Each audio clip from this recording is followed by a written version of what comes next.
What you find? Okay sir, जैसे हम लोग ने कल बात किया था, मैं सोच रहा था कि ये कराऊँ। हाँ, बट मैं सोचता हूँ करा दो, वो छोटा है। सेक्शन 12, 13, 14। ठीक है, सेक्शन 12, 13, 14 छोटा सा है, तीनों को एक साथ ही पढ़ा जाता है। क्लियर है? हम लोग ट्राई करेंगे आज ख़त्म करने का और उसको सम्स करने का। ठीक है, तो इसका फिर बाद में जाकर सम्स नहीं कराऊंगा। ठीक है। Time of supply. Sir, time of supply का मतलब क्या है? टाइम ऑफ सप्लाई का मतलब क्या सर? जो आप सप्लाई हो रहा है, सप्लाई होगा तो टैक्स लगेगा कि नहीं लगेगा? लगेगा। अगर सप्लाई है तो टैक्स लगेगा ना, सप्लाई है तो टैक्स नहीं लगेगा। जो सप्लाई नहीं है उसका तो बात ही नहीं हो रहा है। ठीक है, जो सप्लाई है तो सर टैक्स देना पड़ेगा। तो क्वेश्चन है कि सर कब देंगे टैक्स?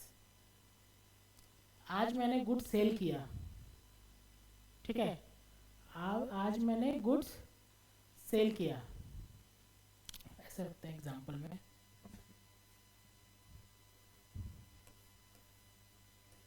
ये मार्च है, 1 मार्च, और ये 31 मार्च। मैंने सोचो 13 मार्च को,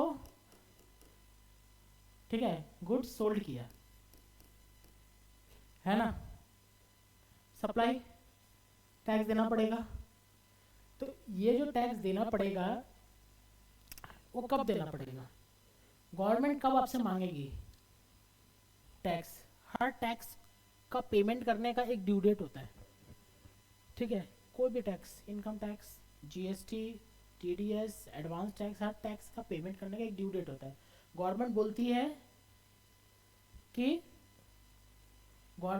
है कि सर जितना भी पीरियड है सबका एक ड्यू डेट इतने तारीख के अंदर पेमेंट करना ही पड़ेगा आपको। अगर आपके ऊपर छोड़ देंगे तो आप तो 5 साल बाद पेमेंट करेंगे, है कि नहीं? आदमी चाहेगा कि जितना जितना डिले पेमेंट करे उतना मज़ा है। ठीक है, मैं सब कुछ खरीद लेती हूँ, शॉपिंग वॉपिंग कर लेती हूँ, जब बचेगा पैसा तो पेमेंट करेंगे, नहीं तो बाद में फिर पैसा आएंगे तो कहीं से पेमेंट करेंगे। सबको तो यही है ना। लेकिन गवर्नमेंट क्या चाहेगी कि तुम बाद में खरीदना, पहले टैक्स पेमेंट कर दो। यही तो है। तो वो जो टैक्स पेमेंट है, से एग्जांपल के तौर पे ये मार्च है, मार्च का टैक्स पेमेंट का डेट है 20 अप्रैल, 20 तारीख। ठीक है, 20 अप्रैल, मतलब ये मार्च है, इस महीने में आपका जो सप्लाई हुआ उसके ऊपर टैक्स लगेगा। आप टैक्स ले लिए और उसका बाई 20 मतलब सर 20 को ही पेमेंट नहीं करना, बाई 20 मतलब 1 2 3 4 5 6 20 के अंदर कभी भी पेमेंट कर दो। ठीक है, बाद, हाँ, पेमेंट कर दो। मेरा बोलने का मतलब ये है, मतलब गवर्नमेंट बोली है जब आपका सप्लाई होगा जिस मंथ में, उसके नेक्स्ट मंथ का 20 तारीख को पेमेंट कर दो। इसका मतलब है सर आपने 1 को, 2 को, 3 को, सबको हर दिन सप्लाई किया। आप इस जगह पे अपना कैलकुलेट करो टोटल टैक्स कितना कलेक्ट हुआ। आ रहा समझ में? टोटल टैक्स 500 रुपीज कलेक्ट हुआ। वो 500 का पेमेंट का ड्यू डेट है आपका 20 तारीख। 20 तारीख के अंदर आपको पेमेंट करना पड़ेगा, दैट्स द ड्यू डेट। जब मैं रिटर्न ऑफ फाइलिंग बताऊंगा ना तो मैं इस पर फिर से आऊँगा। फिलहाल मैं इसकी बात नहीं कर रहा हूँ, फिलहाल मैं यहाँ पे बात कर रहा हूँ कि सर यहाँ पेमेंट के लिए लेने के लिए तो आपको यहाँ पे सप्लाई बनना पड़ेगा ना। अरे समझ में? तो कोई तो ट्रिगर पॉइंट होगा ना कि ये इस 13 तारीख को it will be a time of your supply. हम मान लेंगे इस टाइम योर सप्लाई हुआ है। कौन बोल रहा है? गवर्नमेंट बोल रहा है this time 30th March is your time of supply, that the tax you have collected need to be paid by 20th April. है कि नहीं? 2 डेट आ रहे हैं इसमें, एक 13 मार्च, एक 20 अप्रैल। 20 अप्रैल टैक्स पेमेंट करने का डेट, और ये ट्रिगर पॉइंट लाइबिलिटी अराइज होने का दिन। ये में आपका लाइबिलिटी अराइज हो गया, time, this is your time of supply. और डिफरेंस समझ में आ रहा है यहाँ पे? तो मैं इसकी बात नहीं कर रहा हूँ अब, टाइम ऑफ सप्लाई है। अगर टाइम ऑफ सप्लाई नहीं आ रहा है तो यहाँ पे भी पेमेंट करने की जरूरत नहीं है। अगर मेरा टाइम ऑफ सप्लाई आ रहा है से 2 अप्रैल, तो गवर्नमेंट बोली है कि हम कब मानेंगे that's this date is your time of supply. Government is telling कि मैं कब मानूंगा that's your time of supply is 13, 14, 15 कब, ये मैं बताऊंगा. अब मैं बताऊंगा मतलब it's governed by section 12, 13 time of supply. नहीं, इतना तक टैक्स पे में टाइम ऑफ सप्लाई मैं बता दूंगा in section 13 and 14. Sorry in section 12 and 13 I will tell what is your time of supply. ये बोल के ये सेक्शन चुप हो गया, हट गया. देयर इज अनदर सेक्शन जो बोला है कि आपका जो भी सप्लाई है, जब आपका टाइम ऑफ सप्लाई आ रहा है उसका पेमेंट है 20 अप्रैल. अनदर सेक्शन में लिखा हुआ है. तो ये सेक्शन अभी सेक्शन 39 है. अरे समझ थोड़ा आने वाला है, लेट से आने वाला है, तो इसकी बात मैं नहीं कर रहा हूँ. मैं बात कर रहा हूँ इसकी बात कर रहा हूँ कब गवर्नमेंट कौन सा डेट को बोलेगी that is your time of supply. अरे समझ में ऑनलाइन क्लियर है, समझ में आ रहा है हम लोग क्या पढ़ने जा रहे हैं अभी. ओके तो सर सेक्शन 13 एंड सेक्शन 12 बोलता है कि टाइम ऑफ सप्लाई क्या है. टाइम ऑफ सप्लाई मतलब इट मीन्स गवर्नमेंट मान लेगी कि that is your date of supply. पहले था ना date of supply, date of point of taxation था सर्विस टैक्स में. किस पॉइंट में मान लेगी टैक्स आपसे कलेक्ट करेंगे हम, किस पॉइंट में मान लेगी कि डेट आपसे कलेक्ट करेंगे. पॉइंट मतलब किस डेट में मान लेगी कि टैक्स, अब ये टैक्स लगेगा. पेमेंट कब करना है वो अलग चीज़ है 20 तारीख, लेकिन हम मान लेंगे कि ये पॉइंट ऑफ टैक्सेशन है. इसको चेंज करके गवर्नमेंट जीएसटी में लेके आई है टाइम ऑफ सप्लाई. किस टाइम में मान लेंगे कि सप्लाई हुआ है. ठीक है, पहले ये बताओ सप्लाई हुआ है कि नहीं. सर सप्लाई हुआ है कि कौन सा सेक्शन, सेक्शन 7 देखेंगे. अब किस टाइम पे हुआ है ये सेक्शन 12 और 13 देखेंगे. क्लियर आ रहा है.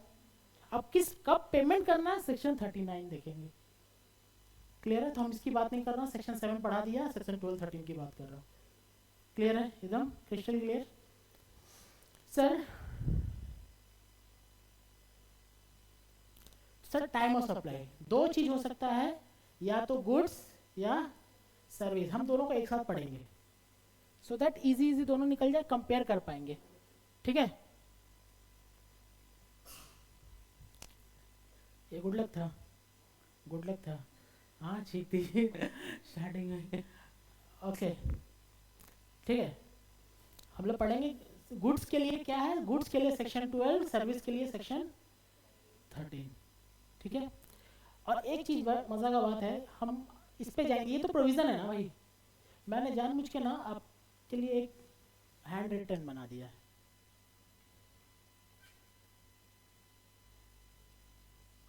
ओश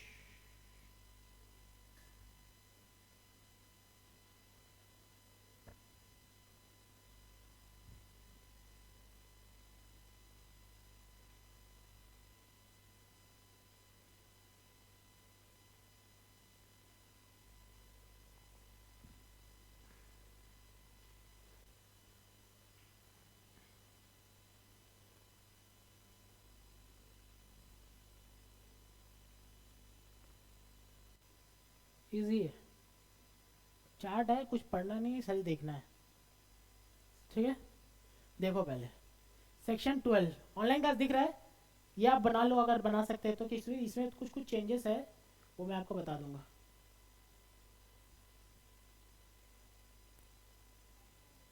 यस वैसा भी तो मेरा नोट्स है. हाँ मैंने लिख दिया क्योंकि अरे मैं यहाँ पे लिखना पड़ता ना मुझे चार्ट बनाना कि इससे ज़्यादा टाइम लगेगा. यहीं पे लिख दो, आपको तो सिर्फ देखना ही है. क्लियर, टाइम सेव किया कुछ नहीं. Sir time of supply section 12 section 13.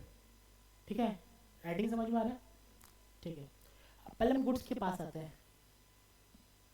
पहले मैं गुड्स के पास आता हूँ. Time of supply of goods कब माना जाएगा. बोला है टाइम ऑफ सप्लाई गुड्स तब माना जाएगा अर्लियर ऑफ. पहले बताओ फॉरवर्ड चार्ज है या फिर रिवर्स चार्ज है, ये बताओ. गुड्स में फॉरवर्ड चार्ज है कि रिवर्स, रिवर्स चार्ज में भी गुड्स है ना, है कि नहीं? ठीक है, मैं दोनों का ही बताऊंगा भाई, मैं ये नहीं बता रहा, पूछ नहीं रहा हूँ, मैं बता रहा हूँ कि बाइफरकेटेड है, फॉरवर्ड चार्ज और रिवर्स चार्ज में अलग अलग लॉ है। पहले बोलता है फॉरवर्ड चार्ज है, फॉरवर्ड चार्ज है तो इन तीनों में से जो अर्ली रहेगा वो आप मान लेंगे टाइम ऑफ सप्लाई का है, डेट ऑफ इनवॉइस, इनवॉइस कब दिया है, ठीक है। हाँ, जो सेल कर रहा है गुड्स, जो सप्लाई कर रहा है गुड्स, वो जो इनवॉइस बना रहा है उसमें डेट क्या दे रहा है, इनवॉइस डेट, इनवॉइस डेट। हाँ, आप समझ रहे हैं, जब जो सेलर इनवॉइस बना रहा है वो कब इनवॉइस डेट दे रहा है, डेट, दूसरा पेमेंट कब कर रहा है, ठीक है। कौन करेगा पेमेंट, कस्टमर, वो कब पेमेंट कर रहा है, ठीक है। पेमेंट दो तरीका से हो सकता है, या तो डेट ऑफ एंट्री या फिर बुक्स एडजस्टमेंट, मतलब कि डेट ऑफ एंट्री, जैसे कि एक चीज हो सकता है,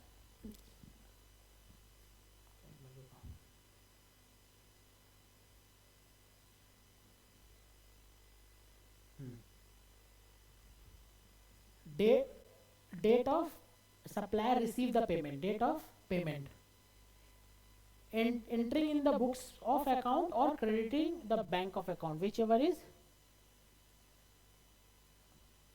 ठीक है, earlier। मतलब सर आपको पेमेंट कब, एंट्री कब किया आपने अपने बुक्स ऑफ अकाउंट का, और आपका अकाउंट में जो अर्ली कब क्रेडिट हुआ, जैसे कि डेट ऑफ इनवॉइस डेट है 1 अप्रैल, ठीक है, इनवॉइस डेट है 1 अप्रैल, चेक दिया उसने 5 अप्रैल का, और क्रेडिट होने चेक दिया तो इस दिन आपने एंट्री कर लिया अपने बुक्स में, और चेक जाके बैंक में जमा कर दिया, और चेक क्रेडिट हुआ बैंक में 7 अप्रैल को मेरा अकाउंट में, ठीक है। ये अब समझ में आ रहा है? तो इसका मतलब सर मैं जो बोल रहा हूँ, date of invoice, date of earlier of, मतलब डेट ऑफ पेमेंट का बोलने का मतलब अर्लियर, डेट ऑफ पेमेंट मतलब हम देखेंगे डेट ऑफ पेमेंट तब मानेंगे जो इन दोनों में अर्लियर होगा, कौन, आपने जब एंट्री किया बुक में और आपका जब अकाउंट क्रेडिट हुआ, इन दोनों में से अर्ली कौन है, क्लियर है? क्यों, वो पहले ही अकाउंट में पैसा नहीं भेज सकता था, ऑनलाइन भेज दिया, फिर आपको 2 दिन बाद कॉल किया भाई ऑनलाइन भेज दिए हैं, हो सकता है ना। फिर डेट ऑफ रिमूवल, जब आप गुड्स भेज रहे हैं किसी के पास, हो सकता है आपने इनवॉइस नहीं बनाया, पहले ही आपने गुड्स एडवांस में भेज दिया है कि नहीं, गुड्स आपने एडवांस में भेज दिया है, बोला कि पसंद आएंगे तो लेंगे, आपने गुड्स भेज दिया है, बोला पसंद आ गया, आपने बाद में इनवॉइस बनाया, ठीक है पसंद आ गया, क्या समझ में आ रहा है ना? इन तीनों में से जो अर्ली रहेगा वो, that will be the time of supply for goods in case of forward charge, FCM, clear है? आपके लॉ में क्या लिखा हुआ है, ये तो मैंने अपना इजी बता दिया आपको, आपके लॉ में क्या लिखा हुआ है, लॉ में लिखा है date of earliest of the following, date of issue invoice by the supplier, और last date on which he is required under section 31 to issue the invoice.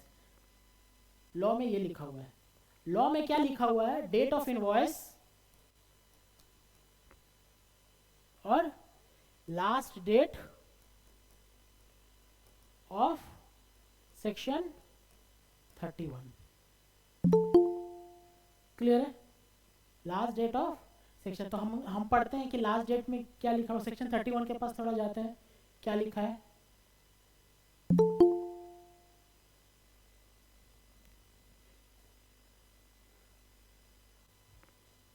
Last date of section 31 क्या बोल रहा है?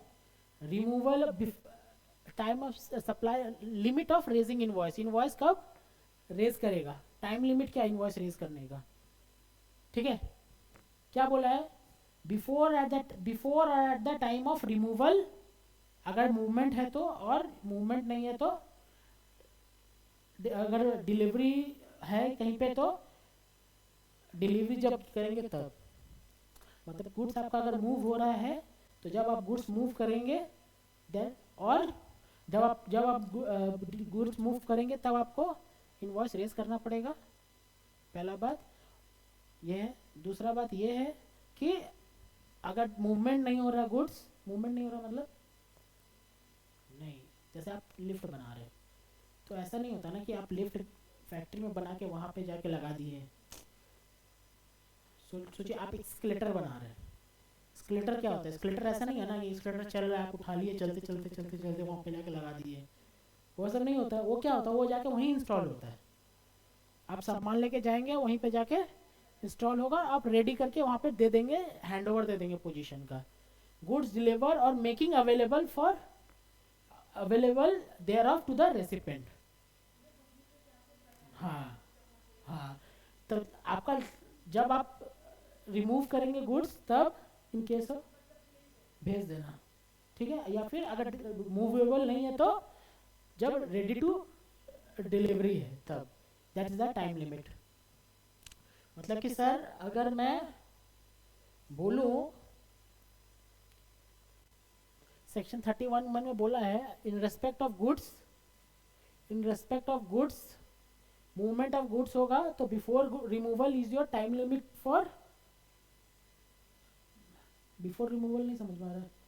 Before मतलब आप जब आपका factory से गुड्स जाएगा उसके रिमूव होने से पहले आपको टैक्स इनवॉइस बनाना पड़ेगा। और अगर मूवमेंट नहीं है तो जब डिलीवरी होगा या available for delivery which ever is earlier. हाँ हाँ, या तो आपने, हाँ या तो आप डिलीवरी कर दी है या अवेलेबल है डिलीवरी करने के लिए।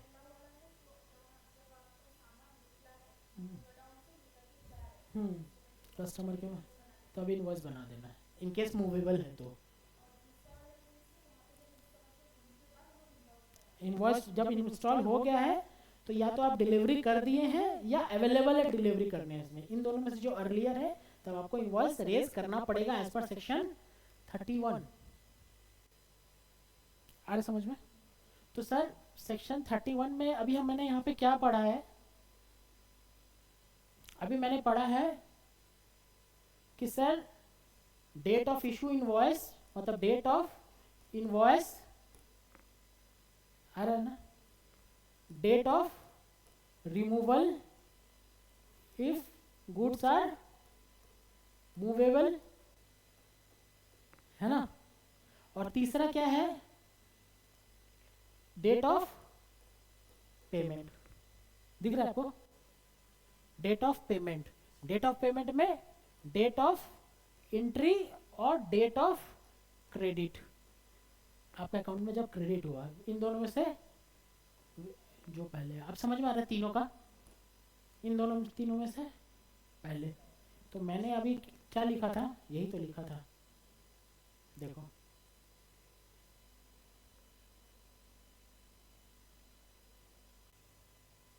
क्या समझ में आया? ऑनलाइन समझ में आ रहा है? ये आपका सेक्शन 31 है। सेक्शन 12 बोलता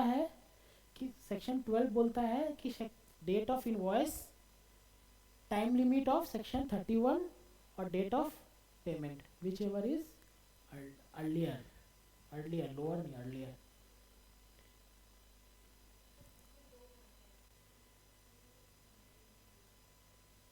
हाँ ये ज़्यादा यूज होता है, वो भी यूज होता है, ऐसा नहीं है यूज नहीं होता है, वो भी यूज होता है।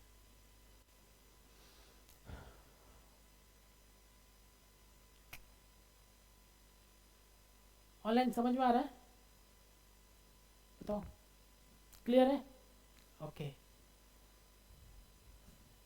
ये सर एफसीएम के केस में है, ठीक है। आरसीएम के केस में क्या बोला है,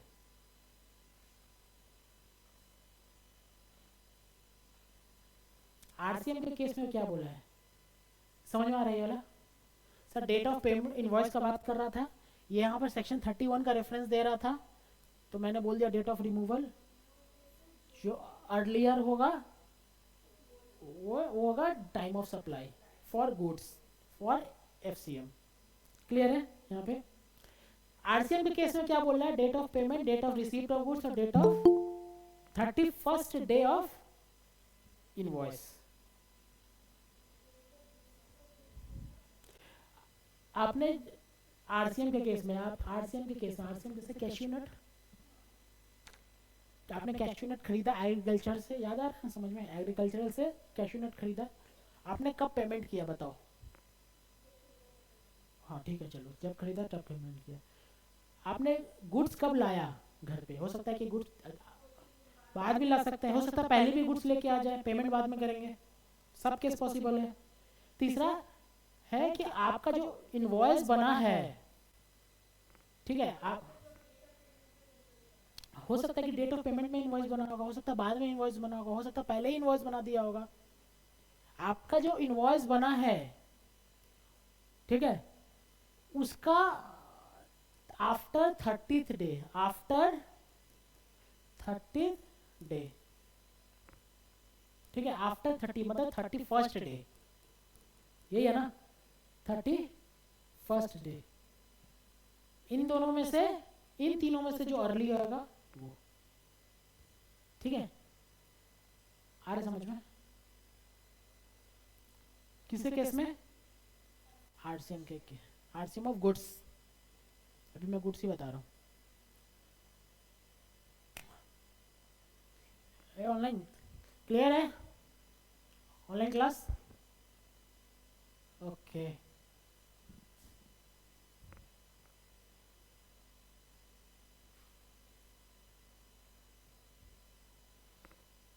ठीक, वाउचर अभी नहीं है आप लोग का, ये हट गया है, ठीक है।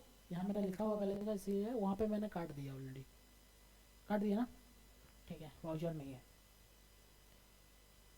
अगर इन दोनों में से कोई और केस फॉल कर रहा है, इन दोनों में से मतलब कोई फॉरवर्ड ही नहीं है, एफसीएम भी नहीं, अगर होता है ना कि अगर ये दो केस है तो और कोई तीसरा केस अगर कहीं से आप जनरेट करते रहे हैं, ठीक है, रेसिडुअल केसेस, तो आपसे ये पूछूंगा कि आपने रिटर्न, आप रिटर्न फाइल करते हैं कि नहीं, बताओ।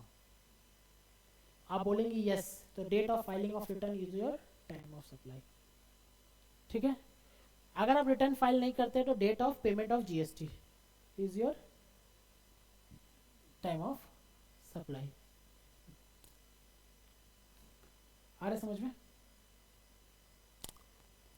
कोई फीस आपने लिया, इंटरेस्ट आपने लिया, पेनल्टी आपने लिया, तो जब आपने इंटरेस्ट फीस पेनल्टी लिया, ये तो प्लान्ड नहीं होता ना, फीस लेना, इंटरेस्ट लेना, पेनल्टी, ये तो हो जाता है तो पेनल्टी इंपोज कर देते हैं। तो इसका कुछ प्रोविजन नहीं बोला, बोला कि जिस दिन आपने लिया उस दिन हम मान लेंगे that's the time of supply. Clear है?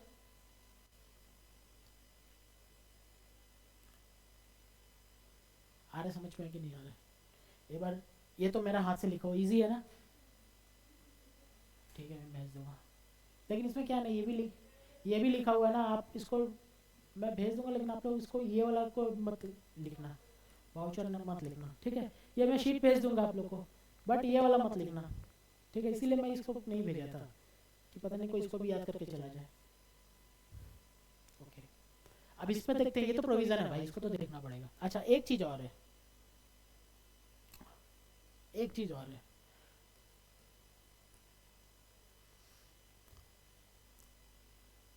आपका गुड्स गया है, गुड्स सेंड, गुड सेंड 5 अप्रैल, ठीक है, पेमेंट रिसीव्ड 8 अप्रैल, क्लियर है। डेट ऑफ इनवॉइस 10 अप्रैल, हो सकता है क्लियर है? टाइम ऑफ सप्लाई क्या होगा? टाइम ऑफ जो हाँ टाइम ऑफ सप्लाई क्या होगा? हाँ बताओ, मैंने क्या बोला था? Date of invoice, date of payment और डेट ऑफ रिमूवल। 5 4 होना चाहिए, लेकिन गुड्स के केस में ये नहीं होगा। नहीं होगा, क्यों नहीं होगा मैं बताता हूँ। पहले ऐसा ही था, लेकिन बाद में बोला गया है कि गुड्स के केस में अगर एडवांस मिला, सॉरी एडवांस मिला होगा, ये वाला केस नहीं है, सॉरी आपको पैसा मिला है गुड्स सेंड, ये गुड्स सेंड है, यहाँ पे गुड्स सेंड कितना था? 5 4 ना। सोचो ये पेमेंट रिसीव आपका सोचो 1/3 यहाँ मिला और 2/3 यहाँ मिला 2 अप्रैल, हो सकता है ना? ठीक है, ये क्या एडवांस है? तो आप बोलेंगे 2/3 के लिए ये देखेंगे 2/3 के लिए, और 1/3 के लिए ये देखेंगे, बोलेंगे ना? पैसा ऐसा ऐसा है। तो क्वेश्चन बोला कि सर आप 1/3 के लिए ये देखो, बट 2/3 के लिए आप ये मत देखो। एडवांस पे कोई जीएसटी नहीं लगता है, तो इस पर कोई टाइम ऑफ सप्लाई नहीं आएगा। Advance, no GST on advance against supply of only goods, not in service. कि कोई गुड्स आप सेंड कर रहे हैं, उस करने वाले हैं, उसके अगेंस्ट में पहले ही पैसा आपको मिल गया, तो उस जगह पे उस पैसा पे आपको अलग से जीएसटी जमा देने की जरूरत नहीं मिला। लेकिन किसके केस में? Only in case of goods, not in case of service. ठीक है सर, ये कब है? नोटिफिकेशन 66 2017, बहुत जगह आपको मिलेगा। नोटिफिकेशन 66 2017, ये कहाँ लिखा हुआ था? इस नोटिफिकेशन में लिखा हुआ था, नोटिफिकेशन 66 2017। ठीक है, क्लियर है ये वाला? ओके ठीक है, देखो यहाँ पे ये मैंने बोल दिया, डेट ऑफ पेमेंट वाला बोल दिया, no GST at the time of receive of advance of ये supply of goods, time limit बता दिया। ठीक है, रिवर्स चार्ज में date of receipt of goods, date of payment और 31st डे गिनना पड़ेगा 31st डे। कैसे गिना जाता है मैं बता दूंगा। ठीक है, 31st डे मतलब 30 दिन खत्म होने के बाद आपका लायबिलिटी है। ठीक है, अगर कहीं कुछ नहीं मिला है, ठीक है, where the event are not ascertainable, time of supply shall be date of entry of, अब कुछ नहीं मिल रहा है तो डेट ऑफ एंट्री, जब बुक्स में एंट्री कर रहे हैं। ठीक है, इन दोनों में से कुछ फॉल नहीं कर रहा है, कहीं फॉल नहीं कर रहा है, तो अगर periodical return filed, due date of such return, अगर पीरियोडिकल फाइल नहीं कर रहा है तो date of payment of tax. Okay clear है? चलो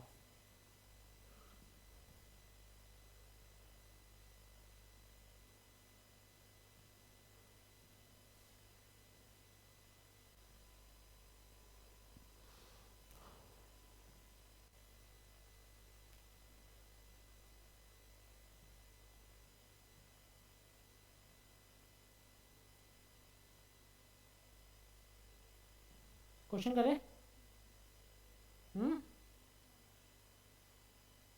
चलो डिटरमाइन, काम करते हैं, यहाँ से बोलते हैं, determine the time of supply the following cases, assume GST payable on RCM. RCM में क्या क्या केस था? Date of payment, date of received और 31st day from the date of invoice. ठीक है, तो सबसे पहले डेट ऑफ रिसिप्ट दिया हुआ है क्वेश्चन में, डेट ऑफ पेमेंट दिया हुआ है, डेट ऑफ इनवॉइस दिया हुआ है। इस ये मेरा रेलिवेंट है डिसीजन लेने में? नहीं है, इसका 31st डे लाना पड़ेगा। ठीक है, तो सर एक काम करते हैं, पे जाता है उसमें, देखो date of receipt of goods कितना? 1 जुलाई, date of payment 10, date of invoice से देखो मैं 30 दिन बाद चला गया,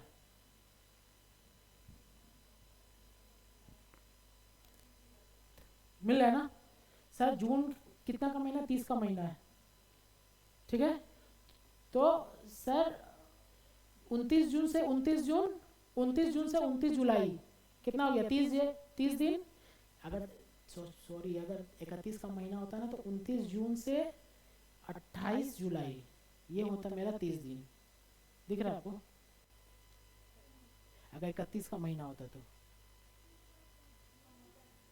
बीच में 31 से, हाँ बीच में डेज आ गया ना, ठीक है। तो ठीक है, यहाँ पे 29 जून तो 29 जुलाई, ये आएगा 30 दिन आ जाएगा, और हमको 31st डे लेना है तो 30 जुलाई। तो मेरा डिसीजन मेकिंग में सर क्या है, मेरा डिसीजन मेकिंग में क्या है, एक ये है, एक ये है, और एक ये है। दिख रहा है आपको, इनवॉइस तो हमको 30 दिन निकालने के लिए चाहिए ना। चलो अर्लीस्ट करना है, 1 जुलाई, 10 जुलाई, अगस्त और 30 जुलाई, early time of first goods. आ रहा समझ में। फिर 29 जून से फिर 30 जुलाई, 1 जुलाई, 25 जून और 30 जुलाई, अर्लीस्ट 25 जून। समझ में आ रहा है। फिर देखो date of receipt of goods 1 जुलाई, पार्ट पेमेंट रिसीव हो गया कितना, 30 जून, ठीक है। और बैलेंस रिसीव हुआ है 20 जुलाई, ये वाला 30 जुलाई, तो 30 जून इज द, हाँ हाँ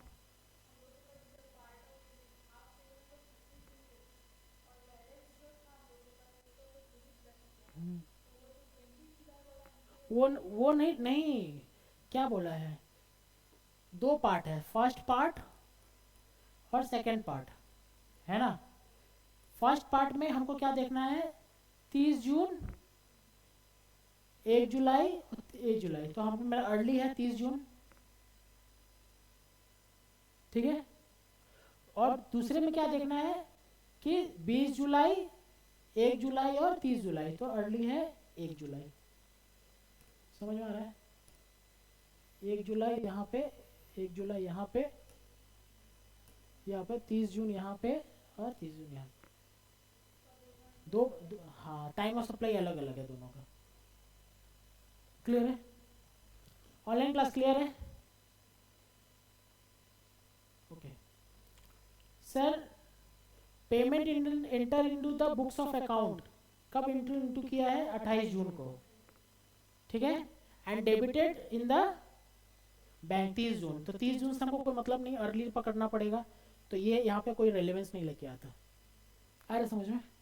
तो सर हमको देखना है 5 जुलाई, 28 जून और 2 जून, 2 जुलाई सॉरी, तो आंसर इज मेरा अर्ली 28 जून।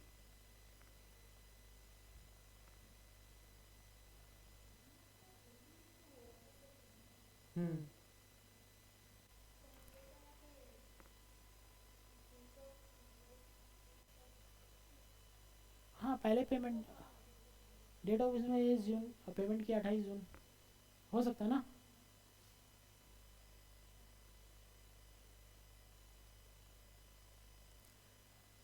हम्म, हो पा रहा है ना।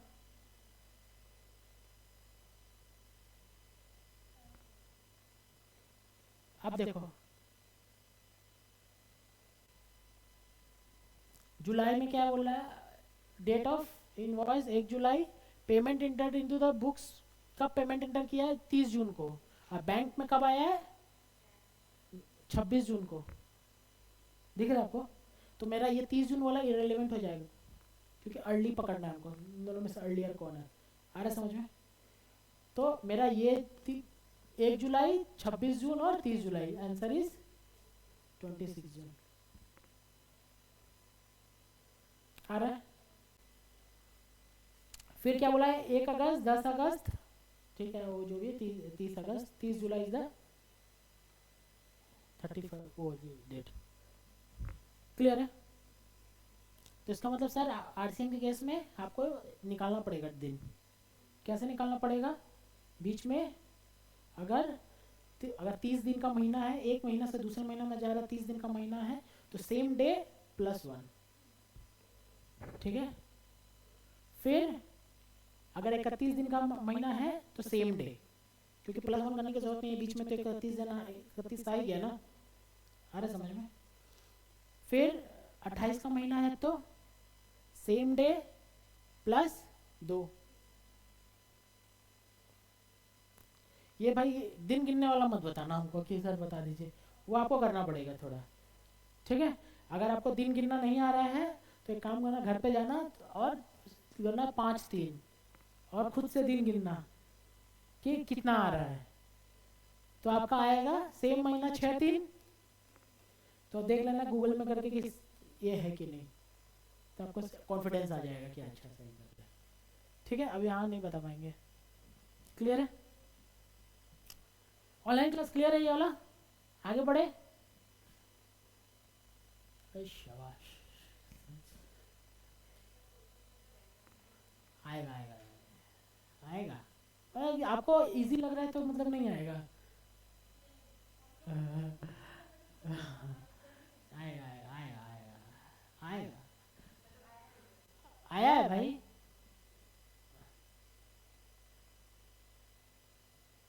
ठीक है, खत्म। गुड्स छोटा था ना। जो एग्जाम्शन पढ़ के आया वो तो भाई उससे तो सब छूटा ही लगेगा। ठीक है, ओके। सर्विस देख लो कितना है, खत्म।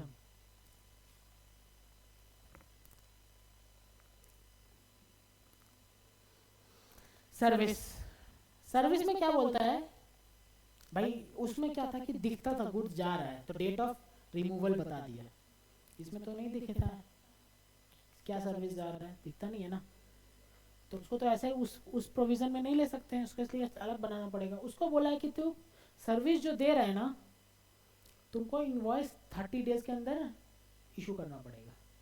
जैसे मैंने आपको कंसल्टेंसी सर्विस दे दिया है, मेरा सर्विस खत्म हो गया है 4 तारीख को, तो 30 दिन के अंदर मुझे इनवॉइस इशू करना पड़ेगा।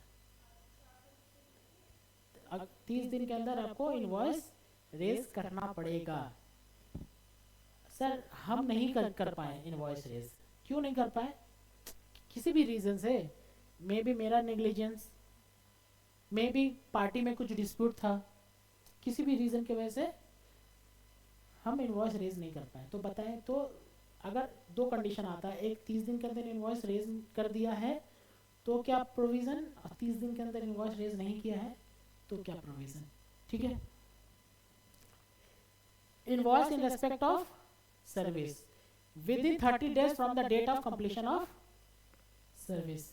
कितना दिन के अंदर इनवॉइस रेज करना पड़ेगा? 30 डेज के अंदर। ठीक है, अगर कर दिया है यस, तो डेट ऑफ इनवॉइस और date of payment whichever is earlier, खत्म। ठीक है, सर नहीं किया है तो डेट ऑफ पेमेंट और date of completion of service whichever is earlier, complete हुआ है। मतलब देख लो, डेट ऑफ पेमेंट दोनों में सेम है, खाली डेट ऑफ इनवॉइस, आपने इनवॉइस सही में इशू किया है 30 दिन के अंदर तो डेट ऑफ इनवॉइस का डेट लेंगे, और डेट अगर इनवॉइस नहीं किया 30 दिन के अंदर द डेट ऑफ कंप्लीशन का लिंक डेट लेंगे। आ रहा समझ में?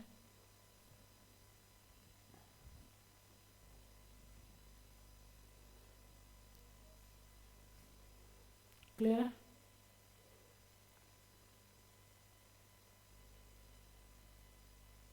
समझ में आ रहा है? सर बैंक, अच्छा ये डेट ऑफ पेमेंट का कभी भी बात आए तो date of payment means earlier of date of entry and date of credit. ठीक है, डेट ऑफ पेमेंट का मतलब है कि डेट ऑफ पेमेंट मतलब कि मैं अकाउंट में क्रेडिट हो रहा है या वो पेमेंट कर रहा हूँ, वो डेट नहीं मान रहा है।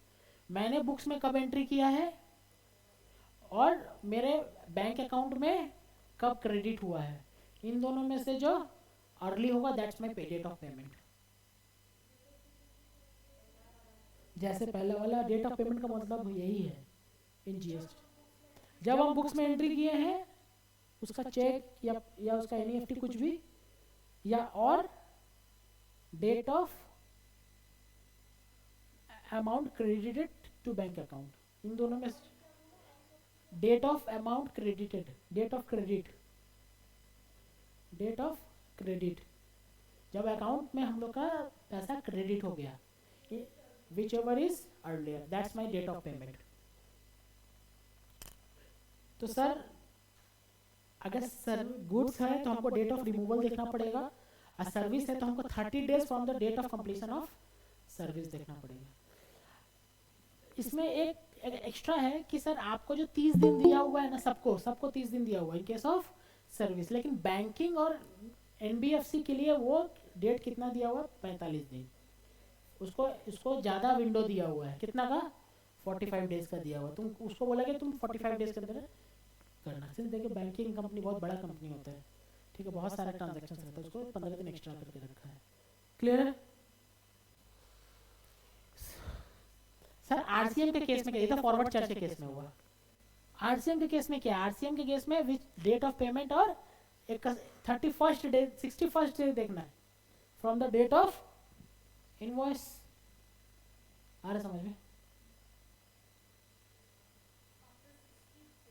आफ्टर 60 डेज, 61वां दिन और date of payment whichever is 61st day, वहां पे आफ्टर 60 डे लिखा होगा, क्या लिखा, आफ्टर 60 डेज 61st डे लिखा होगा। हाँ 61st डे मतलब after 60 days from the date of, वो तो 61st डे ही हो गया ना। आफ्टर 60 डे मतलब क्या हुआ, 61st day from the date of invoice. ठीक है, जैसे कि मुझे एक सर्विस दे दिया, कौन सा सर्विस दिया है, एडवोकेट सर्विस दिया हुआ है, तो मैंने एडवोकेट सर्विस दे दिया है, एडवोकेट ने इनवॉइस दिया है, एडवोकेट ने इनवॉइस दिया है सोचो 1 अप्रैल का, तो मैं जब पेमेंट कर रहा हूं plus 61st day. 61st day कैसे करेंगे सर, अप्रैल है, अप्रैल में कितना दिन, 30 डे, अब मई में 31st, तो मेरा होगा ये होगा 61 हो गया, तो मेरा ड्यू 61st दे रहा, मैं ड्यू डेट पे ऑफ पेमेंट इज 31st मई, 61st डे। ठीक है, आगे बढ़े, मजा आ रहा पढ़ने में, बस खत्म है। अब इसको थोड़ा घुमाते हैं अपनी नजर,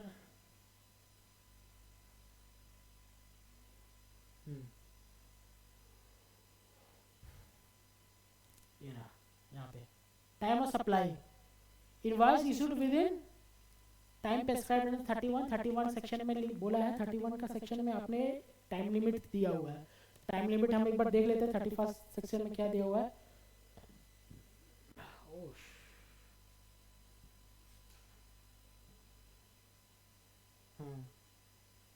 31 सेक्शन में क्या दिया हुआ है, 30 दिन और 45 day for the banking company, ये दिया हुआ ना, ये तो मैंने आपको बताया।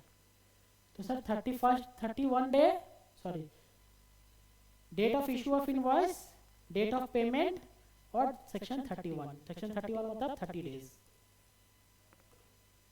इन दोनों में से जो अर्लियर होगा वो,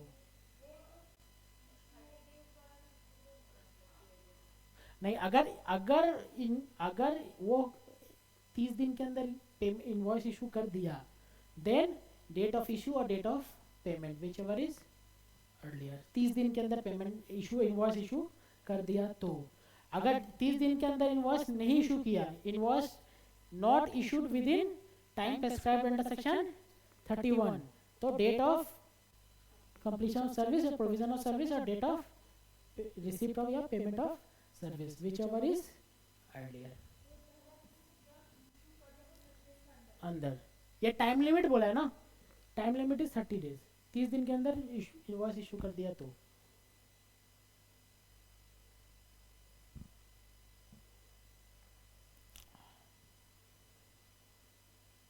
क्लियर?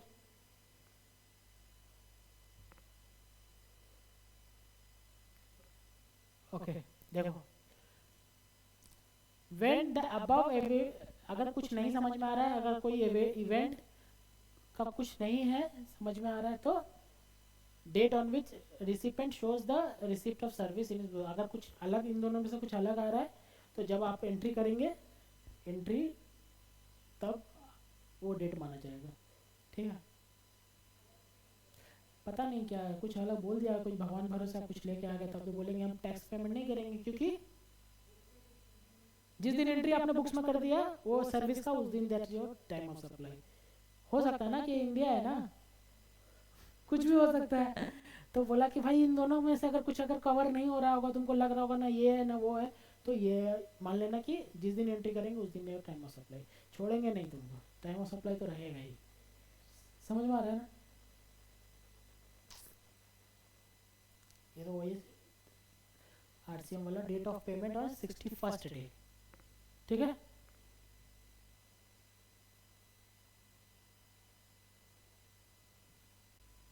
वाउचर वाला कैंसिल है। ठीक है,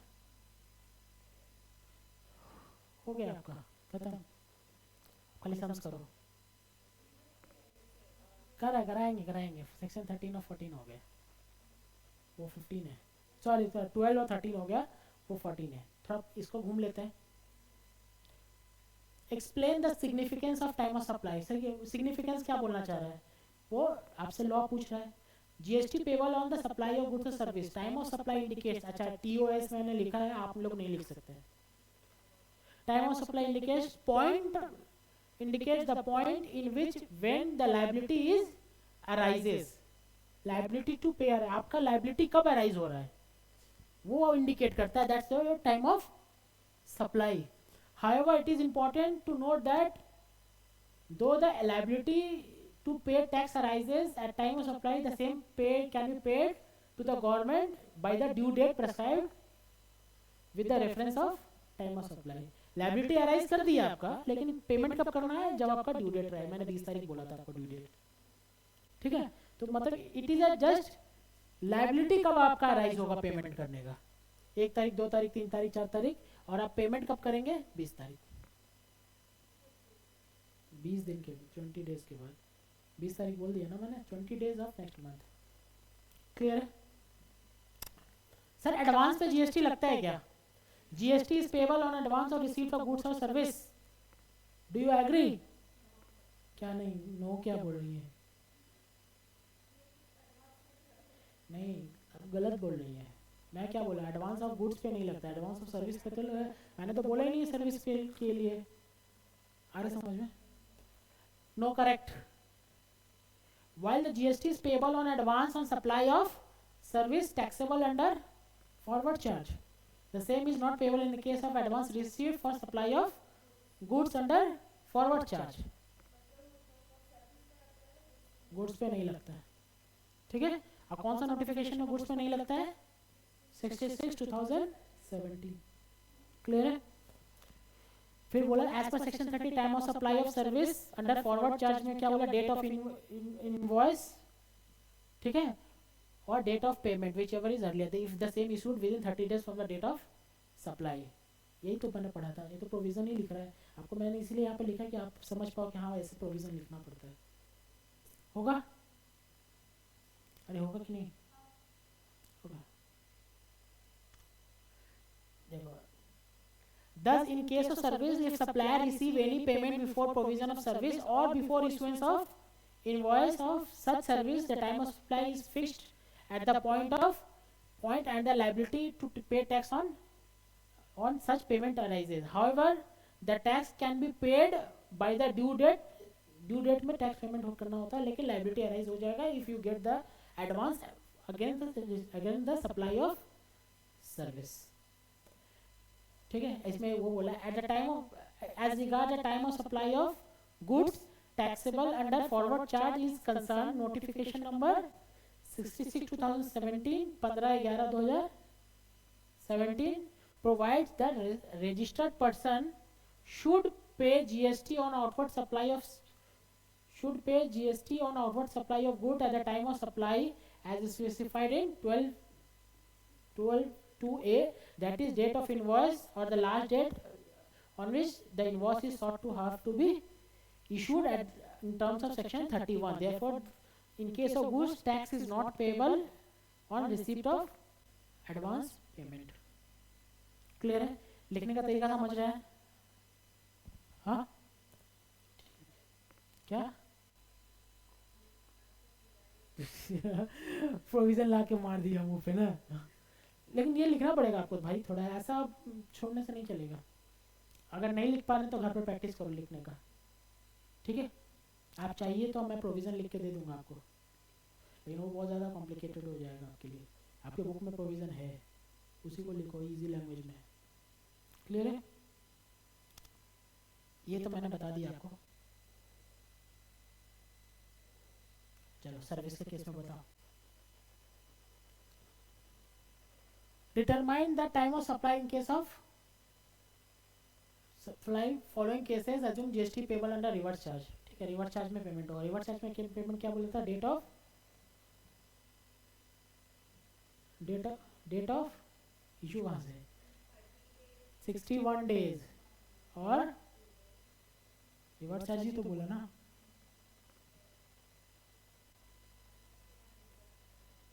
मेड whichever is earlier। ठीक है, चलो डेट ऑफ पेमेंट, पहले डेट ऑफ इनवॉइस है, इसका हम प्लस 60 डेज कर देंगे, तो ये आएगा 61 डे। 29 दिन से 29 जून से 29 अगस्त, जून जुलाई बीच में अगस्त। ठीक है, ओके। तो हमको एक्चुअली इसको नहीं देखना है, इससे हमको ये निकालना है 60 डेज है ना, और हमको कंपेयर ये और ये करना है। क्लियर है? सर गलती कहाँ हो सकता है? कंपेयर करने में, कंपेयर करने में गलती नहीं होगा, डेज निकालने में गलती होगा। ठीक है, कहीं गलत ऐसा डेट निकाल दिया कि ये 10 अगस्त है और आपका यहाँ पे 11 अगस्त लिख दिया आपने, जो होना चाहिए था 9 अगस्त, तो आपका आंसर यहाँ चेंज हो जाएगा। गलती समझ में आ रहा है? सर तो हम क्या करें, आपको डेज निकालना सिखाएं, हो जाएगा ना? डेज निकालना कर लेंगे, डेज निकालना। अगर नहीं आ रहा है तो जाके घर पे देखना कैसे डेज निकालते हैं। ठीक है, गूगल करना हाउ टू कैलकुलेट डेज, ठीक है, या फिर एआई में मारना डेज कैसे निकालते हैं बताओ। ठीक है, वैसे डेज निकालो। ओके, डेट ऑफ पेमेंट 10 अगस्त 29 अगस्त, तो अर्लियर 10 अगस्त। ठीक है, ये आपको समझ देगा ना ऐसा टाइप का, तो आपको एक ही चीज़ में गलती हो सकता है, ये डेट निकालने वाला, और कहीं आपका गलती नहीं होने वाला। तो अगर आपको जैसे चाहिए सर सेक्शन 12-13 से हमको फ्रीज कर दे मार्क्स, तो डेज निकालना सीख लेना, प्रोविजन लिखना सीख लेना, डेज निकालना सीख लेना, बस खत्म, और कुछ नहीं आने वाला। ठीक है, 10 अगस्त 1 अगस्त, तो 1 अगस्त। पार्ट पेमेंट मेड कब किया है? 30 जून, और बैलेंस 1 सितंबर। तो जो पार्ट पेमेंट किया है तो उसके लिए 30 जून और 29 जून, तो आपका 29 अगस्त, सॉरी, तो 29 जून उसके लिए, और जो रिमेनिंग पेमेंट है उसके लिए 29 अगस्त। दिख रहा है आपको? डेट ऑफ पेमेंट एंटर कब किया? 28 जून, और डेबिट कब हुआ है? 30 जून। तो अब मेरा 30 जून इररिलेवेंट है, मेरे लिए इररिलेवेंट है ना 30 जून, तो हमको लेना है 28 जून और 1 अगस्त। आंसर इज 28 जून। ठीक है, ऑनलाइन क्लास समझ में आ रहा है? होगा।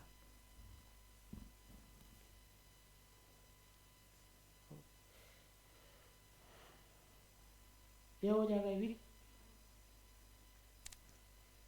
कबीरा, और कबीरा गाना याद आ गया मुझे। हाँ, कबीरा, और कबीरा स्पीकिंग,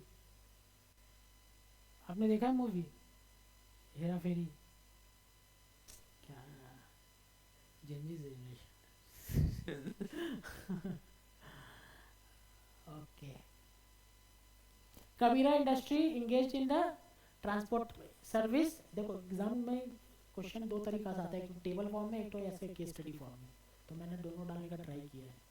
ठीक है, Kabira industry engage in service of transporter of road transport of a consignment. Transporter का बात कर रहा है, जीटीए का बात कर रहा है। वो आपको बोल रहा है क्या रिवर्स चार्ज है, लेकिन आपको माइंड यूज करना पड़ेगा आपका कि रिवर्स चार्ज में रिवर्स चार्ज होगा, डीटीए है, ठीक है, डीटीए ना जीटीए, ठीक है। इंगेज इन सर्विस, क्या सर्विस इंगेज करता है, क्या इंगेज किया है, of a transporter of road transport of a consignment of 17 June. Advance payment कब किया है, 17 जून को ही। इंगेज कब किया है, 17 जून, उस दिन उसको एडवांस पेमेंट कर दिया है। However, the consignment could not be sent immediately on account of strike in the factory. Factory में स्ट्राइक हो गया, कंसाइनमेंट सेंड नहीं कर पाया। इंस्टेड ऑफ सेंड कब किया है, 20 जुलाई। Invoice was received from the transporter 22 July. आपको क्या किया, डेट दे दिया, यहाँ भी मैंने डेट ही दिया था, वहाँ भी केस स्टडी में आपको डेट ही दे रहा है हर जगह से, ठीक है। What is the time of supply in case of RCM, तो क्या हो, 61st डे और डेट ऑफ पेमेंट।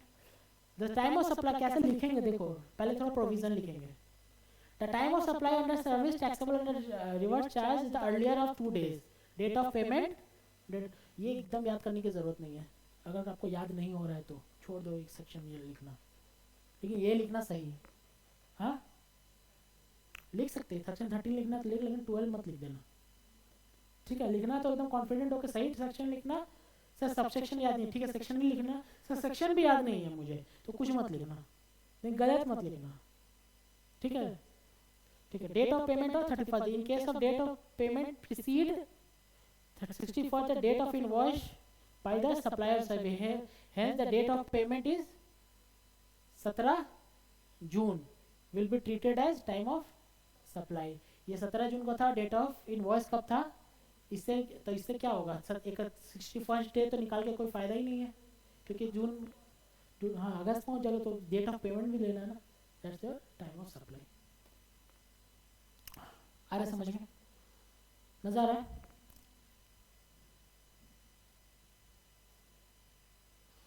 चलो आएंगे घूम के, पहले काम करते हैं, सेक्शन 15 पढ़ लेते हैं, ठीक है, उसके बाद खत्म कर देंगे, प्रैक्टिकल खत्म हो जाएगा, okay.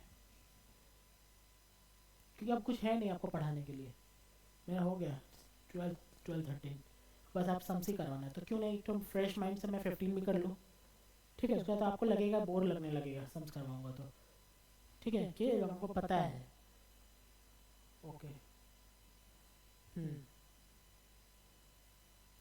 Sir change in rate, change in rate,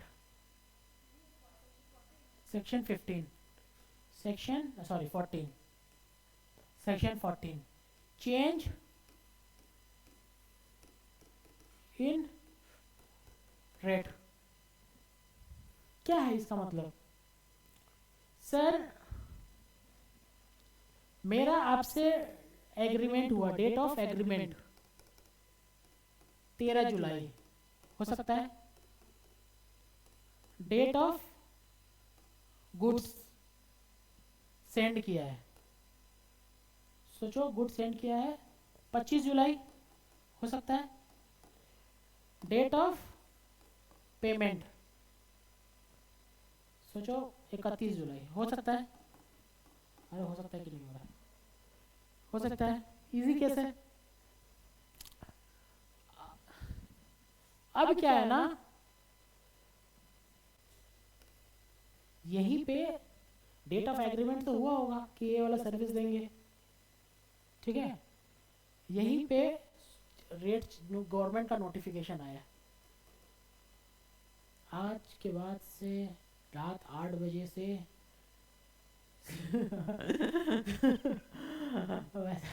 वैसा नहीं आया, क्या नोटिफिकेशन आया, जो आप ये जो सर्विस है ना, सोचो कंसल्टेंसी सर्विस है, सोचो कंसल्टेंसी सर्विस या ऑडिट, सोचो ऑडिट सर्विस है, उसमें पहले लगता था 18% जीएसटी, ठीक है, यहाँ पे तो एग्रीमेंट में बना दिया आपने, ठीक है। अच्छा यहाँ पे गुड्स लिखा है क्या, ये काम करता है, गुड्स लिखा है तो सर्विस क्यों बोल रहा है,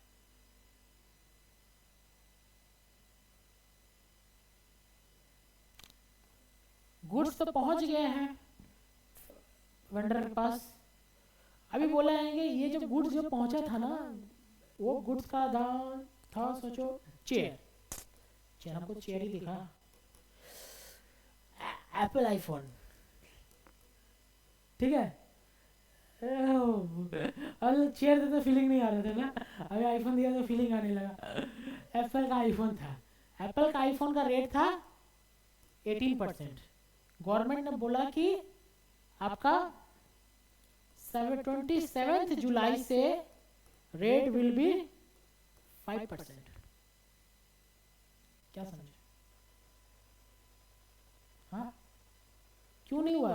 आप समझो कि गवर्नमेंट ने रेट चेंज कर दिया है,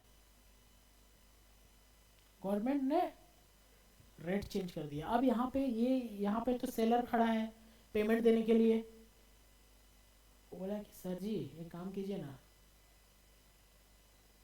आपने जो इनवॉइस इसी में बोला इनवॉइस भेज दिया था ना, आप इसको चेंज कर दीजिए।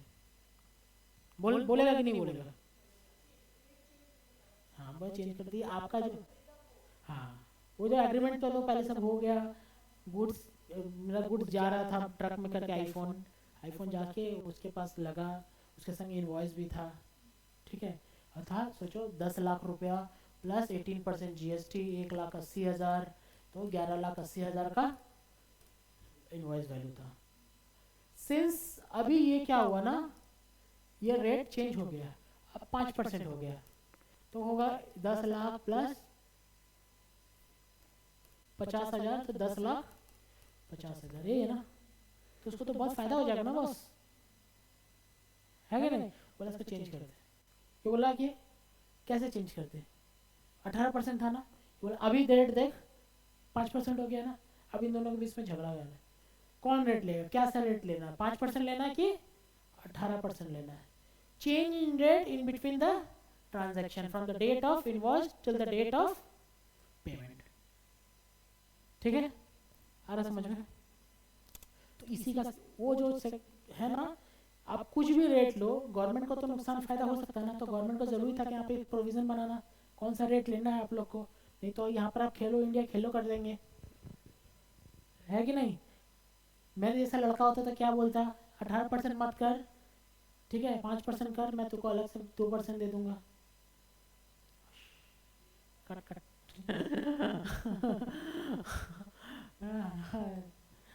समझ में आ रहा है? ऐसे चलता तो गवर्नमेंट बोला कि ऐसे नहीं चलेगा,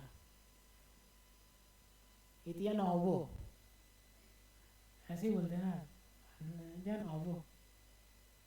तो उस समय गवर्नमेंट लेके I section 14, change in rate. Rate change करने पे क्या लगे, बहुत इजी है आपको लगे, अच्छा टेबल देखो,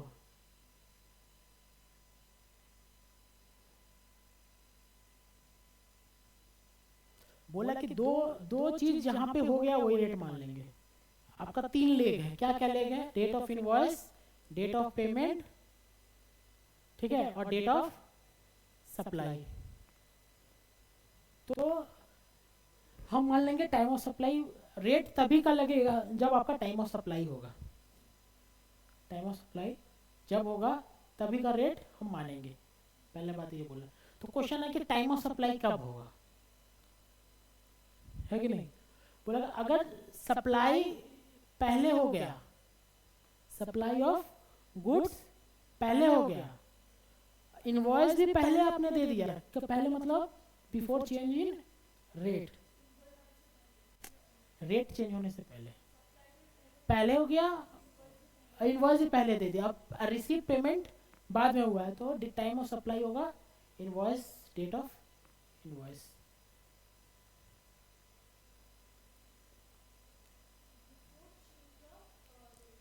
before change of rate, before मतलब before change of rate, after मतलब after change of rate. Clear है? इन दोनों में से आपको सेक्शन 15 को सेक्शन 14 को याद रखने के लिए ये देखना है कि सप्लाई ऑफ गुड्स या service, supply, date of invoice और डेट ऑफ पेमेंट, इन तीनों में से दो चीज कब हुआ है? Same time.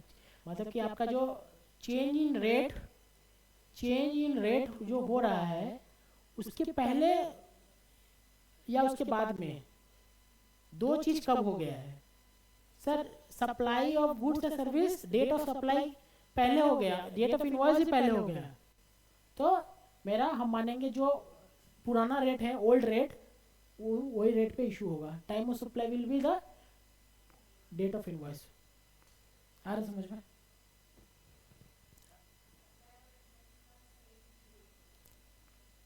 हाँ ऑब्वियसली ये भी पहले हो गया ना। अरे भाई मेरा बोलने का मतलब ये है, बिफोर का मतलब क्या हुआ है यहाँ समझो। यहाँ रेट चेंज हुआ है, ठीक है, यहीं पे कहीं पे सप्लाई भी हो गया है और यहीं पे कहीं पे इनवॉइस भी रेज हो गया है और डेट ऑफ पेमेंट यहाँ हुआ है। तो रेट कब लेना? डेट लेना है डेट ऑफ इनवॉइस, मतलब ओल्ड रेट। उसी में 18%, मेरा एग्जांपल था 18%। हाँ ठीक है सर, डेट ऑफ सप्लाई पहले हो गया है और इनवॉइस बाद में इशू हुआ है। बताइए यहाँ पे इनवॉइस नहीं इशू हुआ है, इनवॉइस यहाँ इशू हुआ है और पेमेंट यहाँ मिल गया था और सप्लाई भी यहाँ हुआ है। दिख रहा आपको? तो in that case date of payment,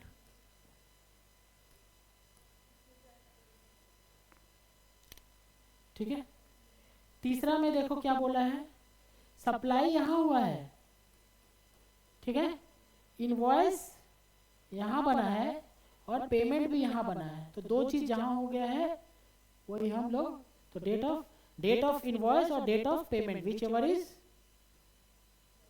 earlier.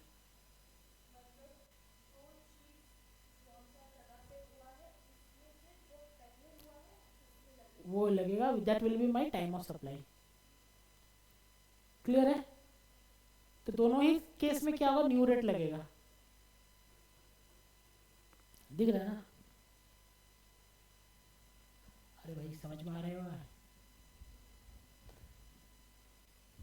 Online class समझ में आ रहा है?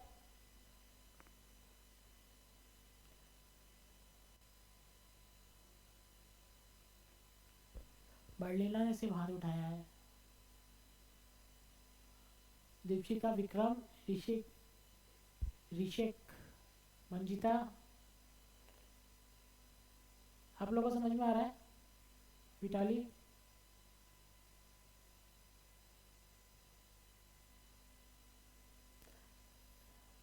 ओके। मुझे लग रहा था कि सब लोग चला के घर चले गए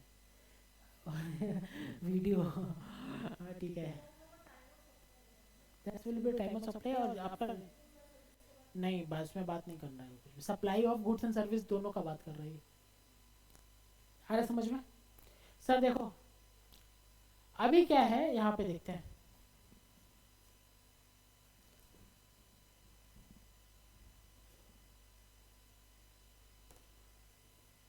दिख रहा है आपको? सप्लाई आफ्टर में हुआ है, ठीक है, इनवॉइस भी आफ्टर में बना है और पेमेंट पहले हो गया है, ठीक है। तो date of issue of invoice is my time of supply, obviously new rate. हाँ तो क्या हुआ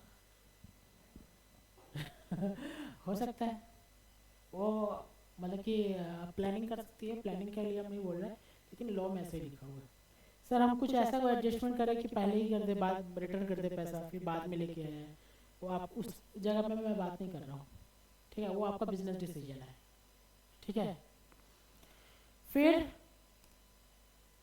सप्लाई आफ्टर हुआ है, इनवॉइस भी, सॉरी, इनवॉइस पहले हो गया है और पेमेंट यहाँ पे हुआ है, तो date of payment new rate लगेगा। दिख रहा है आपको? जहाँ पे दो चीज हो रहा है वहीं पे पकड़ रहा है, date of invoice, date of payment, ठीक है।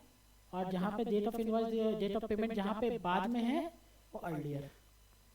जहाँ दो, ये दोनों जहाँ पर एक साथ है वो इन दोनों में से जो अर्लियर है वो देख लो, याद रखने का तरीका।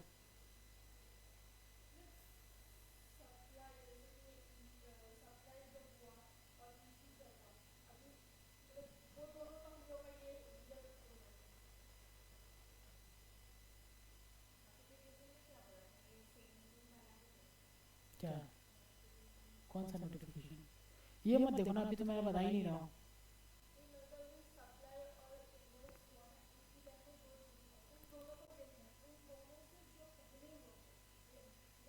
आपको इन तीनों में देखना पड़ेगा। पहला बात,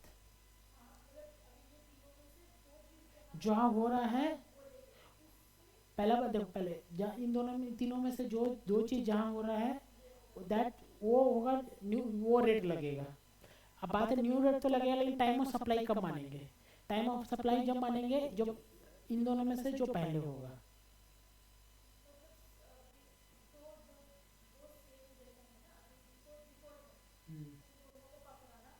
बिफोर बिफोर, हाँ।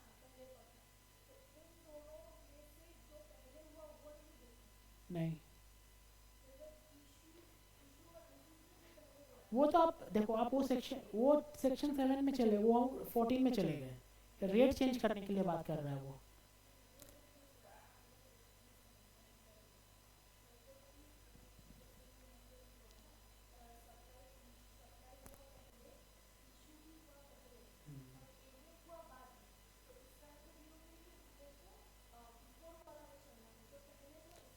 नहीं, बिफोर वाला में नहीं जाना है। मेरा बोलने का मतलब है कि आपका ये पहले या बोले ना, तो हमको वो देखना है कि किसमें दो चीज पड़ रहा है। बि- हाँ, मतलब कि आपका दो लेग है, तीन लेग है ना, तीन लेग में से दो लेग किसमें पड़ रहा है? तो दो लेग बिफोर पड़ रहा है, तो आपका जो चेंज इन रेट होगा ना, वो बिफोर ही होगा। अब पकड़ना कैसे, ये तो चेंज इन रेट समझ में आ गया बिफोर। अब पकड़ना कैसे? टाइम ऑफ सप्लाई कब पकड़ना है? टाइम ऑफ सप्लाई में दो ही चीज हो सकता है, या तो डेट ऑफ इनवॉइस हो सकता है या डेट ऑफ पेमेंट हो सकता है। सिंस बिफोर वाला जीत गया ना, तो डेट ऑफ इनवॉइस होगा।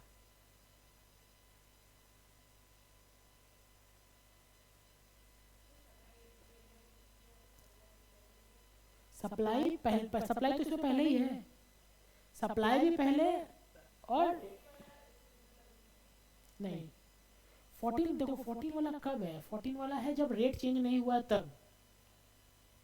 जब रेट चेंज हो गया है ना, तो ये देखना पड़ेगा कि कौन सा रेट लगेगा।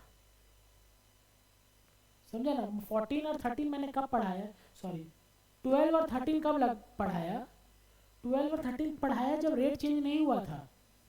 अभी रेट चेंज हो गया है, ठीक है? जब रेट चेंज हो गया है तो टाइम ऑफ सप्लाई कब मानेंगे? रेट चेंज होने के पहले या रेट चेंज होने के बाद?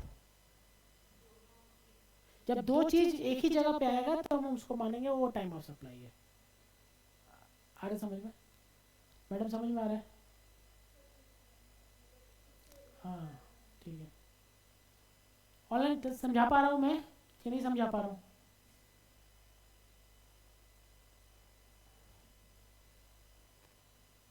मेरा बोलने का यहाँ पे ये मतलब आया है, मेरा बोलने का यहाँ पे ये मतलब आया है कि sir section section 12 and section 13, ये दोनों का बाद कब होगा? जब no rate change in rate होगा।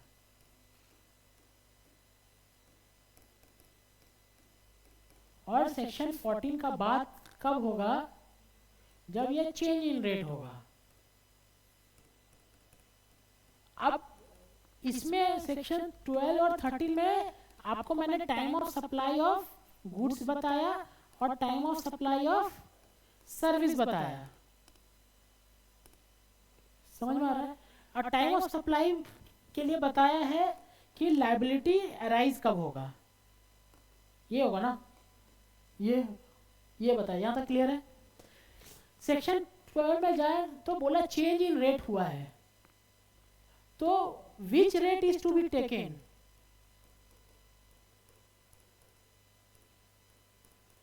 कौन सा रेट लेंगे भाई?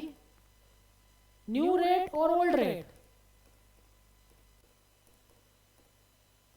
आ रहा समझ में? कौन सा रेट लेंगे? तो आंसर बताया based on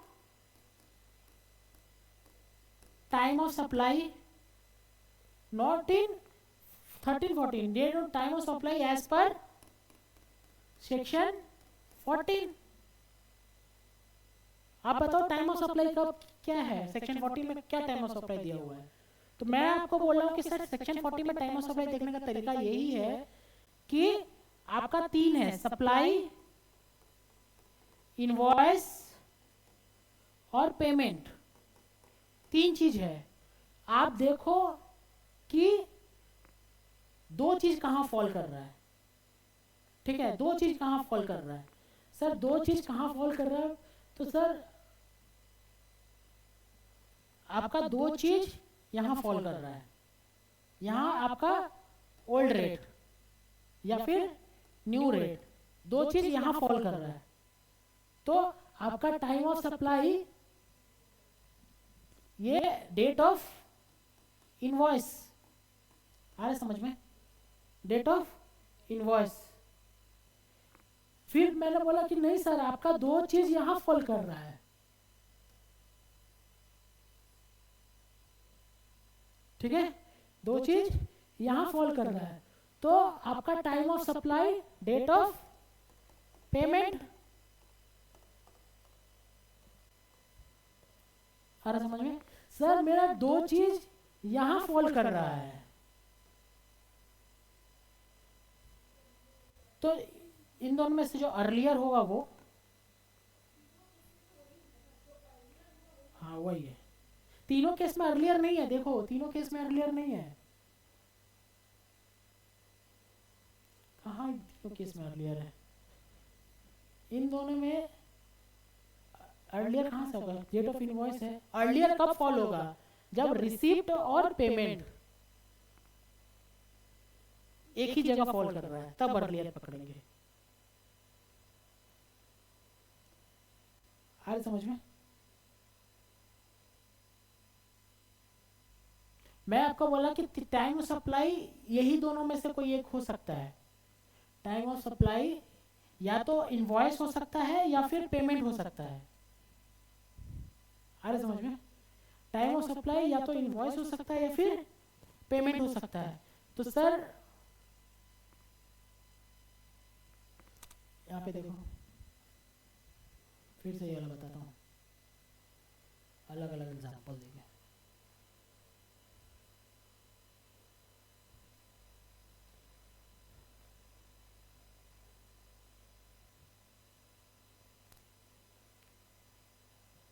sir time of supply क्या हो सकता है सर, टाइम ऑफ सप्लाई आपका डेट ऑफ सप्लाई हो सकता है। ठीक है, टाइम ऑफ सप्लाई क्या हो सकता है, 2 ही हो सकता है, डेट ऑफ इनवॉइस और डेट ऑफ पेमेंट। यही 2 टाइम ऑफ सप्लाई हो सकता है सेक्शन 14 में। यही 2 हो सकता है टाइम ऑफ सप्लाई, तीसरा कोई टाइम ऑफ सप्लाई नहीं होगा। ठीक है, तो मैं आपको बोला 3 पैरामीटर है, सप्लाई, डेट ऑफ इनवॉइस और डेट ऑफ पेमेंट। ठीक है, तो मैंने आपको पूछा कि सर 2 चीज कहां फॉल कर रहा है, तो आपने बोला सर 2 चीज यहां फॉल कर रहा है। तो डेट, तो ये आपका डेट ऑफ इनवॉइस। क्लियर है सर। दूसरा बार again supply, date of invoice, date of payment. Sir मैंने आपसे पूछा 2 चीज कहां फॉल कर रहा है, सर आपने बोला ये और ये।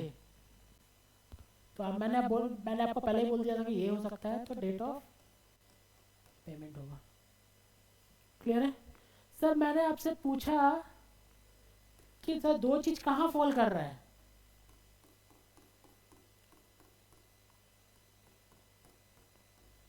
तो आपने बोला ये। ओके, तब तो गड़बड़ हो गया, दोनों में बोला था मैंने। तो मैंने बोला अर्लियर कौन है बताओ। अरे समझ में।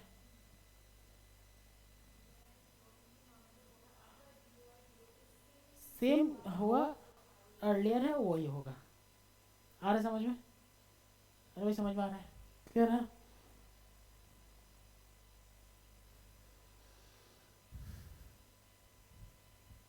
तो हम देखेंगे बेसिकली किस इन दोनों केस में डेट ऑफ इनवॉइस का जब है, टाइम ऑफ सप्लाई ये है डेट ऑफ इनवॉइस, तो डेट ऑफ इनवॉइस का रेट क्या था? जब डेट इनवॉइस इशू किया था तो उस इनवॉइस इशू के दिन में रेट क्या था? जो रेट होगा वही रेट इधर आएगा। डेट ऑफ पेमेंट के डेट में रेट क्या था? जो डेट ऑफ पेमेंट होगा वही रेट आएगा। और इन दोनों में से अर्लियर कौन है? ये सोचो, ये है, उसका रेट आएगा। आ रहा समझ में? क्लियर है? चेंज इन रेट सेक्शन 14 बस खत्म हो गया। क्लियर है? ऑनलाइन क्लास क्लियर है? ओके।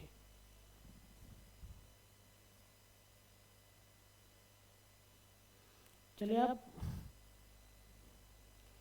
आते हैं, बस ये संस्करण खत्म हो जाएगा। सेक्शन 13, 14, 15 मंडे को सेक्शन 15 कराएंगे। 15 करेंगे तो आप उसको सम्स करवा देंगे, होगा? ओके, ये तो मैंने बता दिया ना, जितना सम्स होगा, जितना हो पाएगा उतना करेंगे 2 बजे तक। नहीं हो पाएगा फिर अपने घर पे देखना। बाकी की जितना भी मैंने करवाना था मैंने सब करवा दिया, कुछ अब इसमें मसाला बचा नहीं है। ठीक है? Raju private limited receives N order receive किया है, देख लो। अच्छा, ऑर्डर रिसीव करने का कोई रेलेवेंस है क्या? कोई रेलेवेंस नहीं है, मैंने आपको पढ़ा ही नहीं कुछ ऑर्डर रिसीव किया। Date of supply, date of payment और डेट ऑफ इनवॉइस, यही 3 चीज़ बता रहा हूँ इतने देर से। एग्रीमेंट कब किया, ऑर्डर कब मिला है, देख पूछ के गया, सामान नहीं लिया, लड़कियों लोग वाला काम, दादा ये कितना, ये कितना, ये कितना, वो कितना करके निकलवा लिया, कुछ लिया नहीं, होता है ना। उसका बात नहीं कर रहा हूँ मैं। ठीक है? Raju private limited receive an order and advance payment. अच्छा, एडवांस पेमेंट का जब भी आए ना आपके दिमाग में क्लिक करना चाहिए सर्विस है या गुड्स है, इसका उसके बेसिस पे आपका डिसीजन चेंज हो जाएगा। Advance payment on 5 January on carrying out an architectural design job. बताओ सर्विस है कि गुड्स है? सर्विस है, तो इस पर जीएसटी लगेगा ऑन एडवांस। ठीक है? एडवांस कब लिया है? 5 जनवरी। It delivered the design on 23 April. 23 अप्रैल को डिजाइन डिलीवर कर दिया। By oversight no invoice is issued at the time. Invoice issue नहीं किया at that time and issued much later after expiry of prescribe period. Prescribe period होने का मतलब 30 days for issue of invoice, मतलब invoice issue करने का 30 दिन के बाद। 30 दिन मतलब 45 दिन भी याद रखना, एनबीएफसी और बैंकिंग के लिए। ठीक है? 30 दिन बाद इशू किया तो मेरा date of time of supply क्या हो जाएगा? Date of completion of service और date of receive payment, whichever is earlier. Since the invoice has not been issued within the prescribed period, the time of supply of the service with earliest of the following: date of provision of service, date of receipt of payment. The payment was received on 5 January and the service was provided on 23 April. Therefore, the date of payment, that is 5 January, is the time of supply. Clear?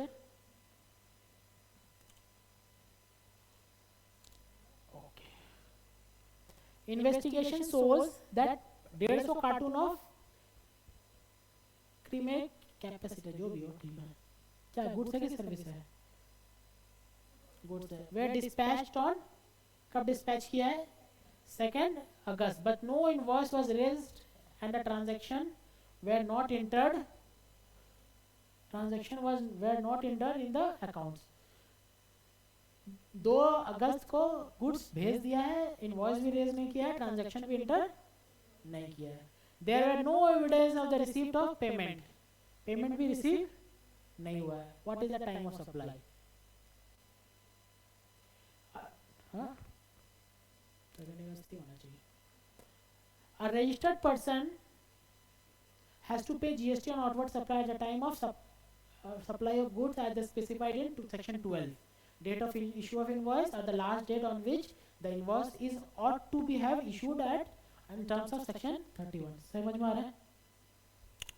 In this case, since no invoice has been issued, the time of supply for the purpose of payment or tax, the last date on the invoice is required to be issued. The invoice for the supply of goods must be issued on before the dispatch of goods, that is like 22nd August, that therefore the time of supply of for the purpose of payment of tax for the goods will be 2nd August and the date when the invoice should be issued. Invoice issue कब करना चाहिए था? 2 अगस्त को eight the time of removal या फिर eight the time of dispatch, तो वही माना जाएगा कि आपका टाइम ऑफ सप्लाई है. अंडरस्टूड? समझ में आ रहा है? अब तो आएगा ही. अभी मैं बोलते बोलते दर्द देने लगा गला. पढ़ो आगे.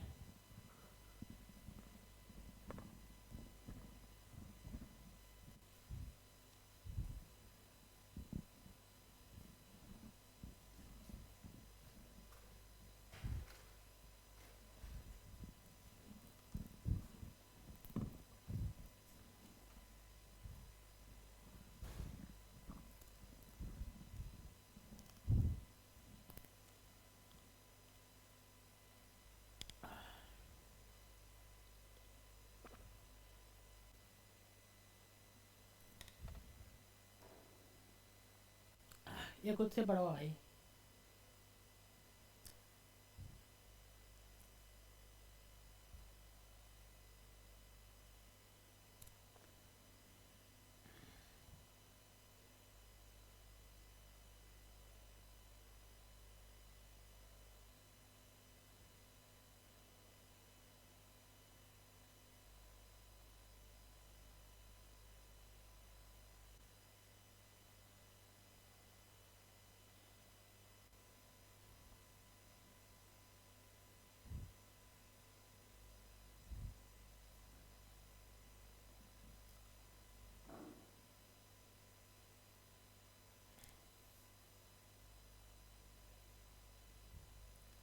आ रहा समझ में?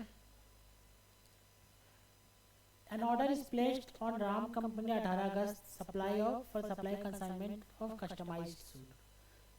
Ram Company get consignment, already informed the customer has issued the invoices 2 दिसंबर को invoice issue हो गया. ठीक है. The customer collect the, अच्छा डेट, ये डेट ऑफ ऑर्डर है, ये है ना, ये कब है? Date of order. इससे कोई मतलब है क्या अपने को? कोई मतलब नहीं है. ये मैंने बताया नहीं डेट ऑफ ऑर्डर का क्या करना है. ये मेरा कोई काम का नहीं है. ठीक है. ये डेट ऑफ इनवॉइस है. जनरली अगर देखा जाए तो डेट ऑफ इनवॉइस ही आंसर हो जाएगा अगर पेमेंट पहले मिलना नहीं है तो. ठीक है. The customer collect the consignment from the premises 7 December collect किया है. ये डेट ऑफ रिमूवल. ठीक है. Date of removal, date of invoice and electronically transfer on the same date. ये डेट ऑफ रिमूवल भी हो गया और डेट ऑफ पेमेंट भी हो गया. Which entered in the next day. अच्छा नेक्स्ट डे मतलब डेट ऑफ एंट्री है. डेट ऑफ एंट्री है तो इसका कोई मतलब नहीं है कि इन दोनों में से जो अर्लियर आएगा वो. ठीक है. What is the time of supply. ठीक है, पढ़ सकते हैं लेकिन डेट ऑफ, अरे भाई प्रोविजन मतलब ओ हाँ लिख सकते हैं.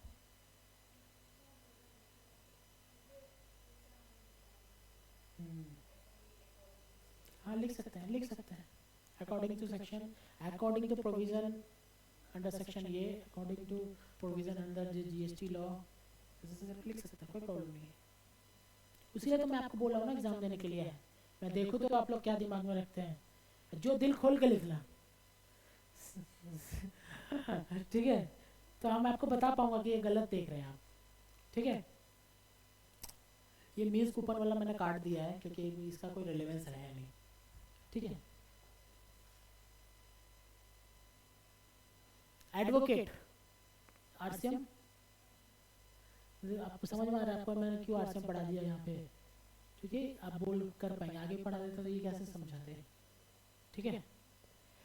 A form of advocate issue invoice कितना service ABC limited, the payment is contested on the grounds of negligence of the firm. The company's case was dismissed by court for non-appearance which necessitated.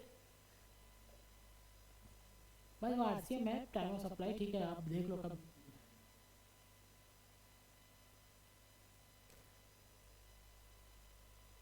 पढ़े, online class आप पढ़े ना। मैं क्योंकि सब अब एक ही जैसा टाइप का आ रहा है, आपको दिख रहा है ना, आपको डिसीजन लेना पड़ेगा। नहीं समझ में आ रहा तब हमको बताओ।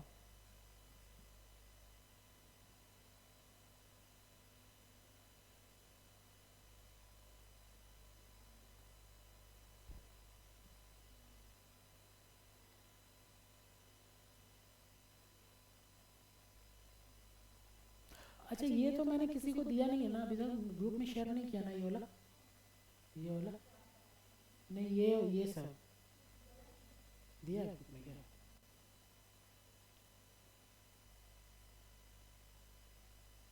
हाँ दिया है।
ठीक है।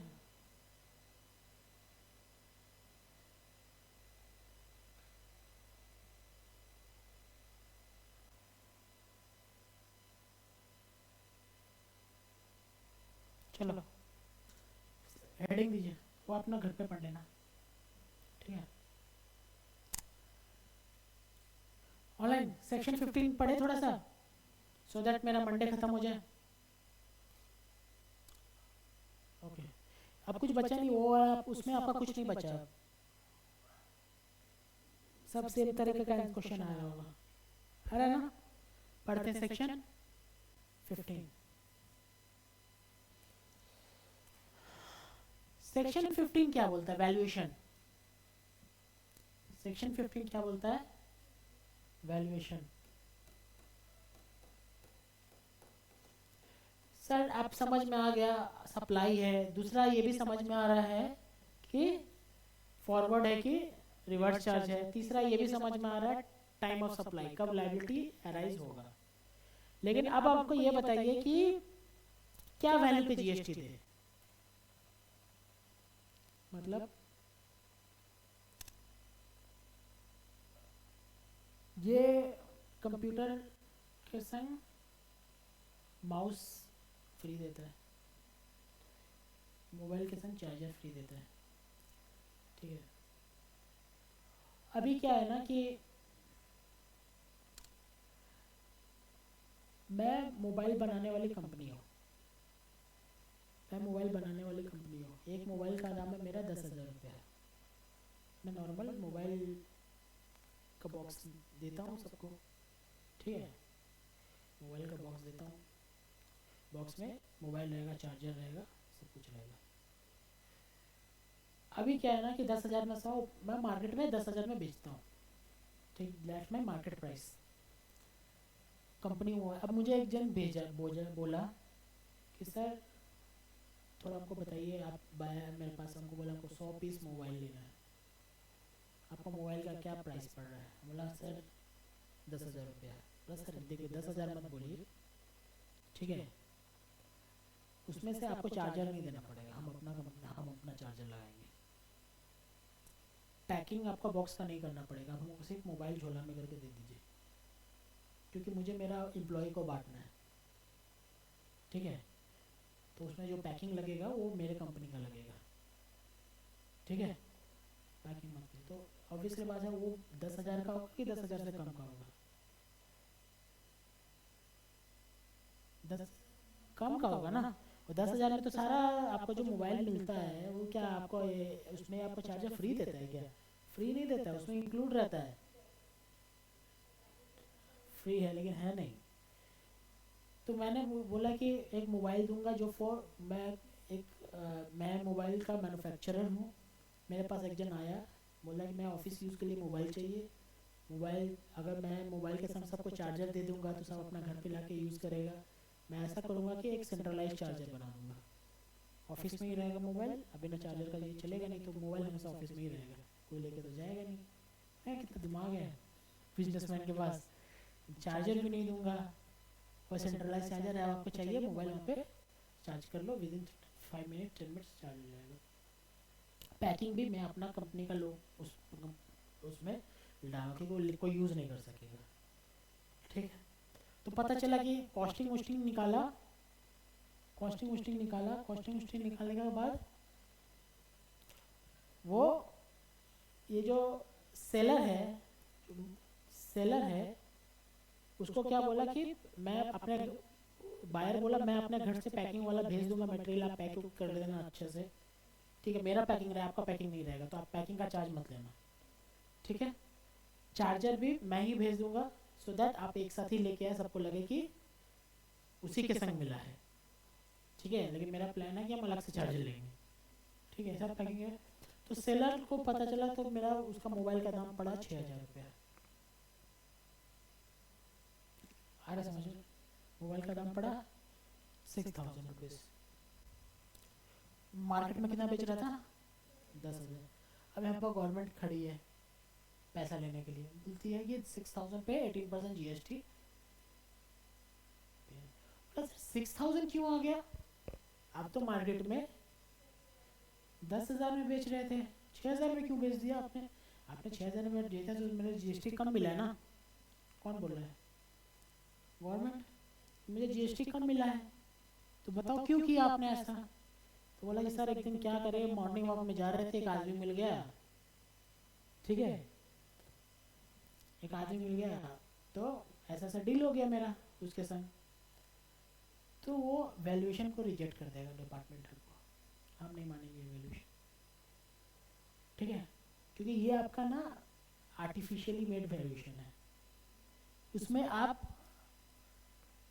क्या कीजिए, सारा प्राइस जोड़िए, कितना वैल्यू का गुड्स आपको मैन्युफैक्चर बाय जो कंपनी दिया है।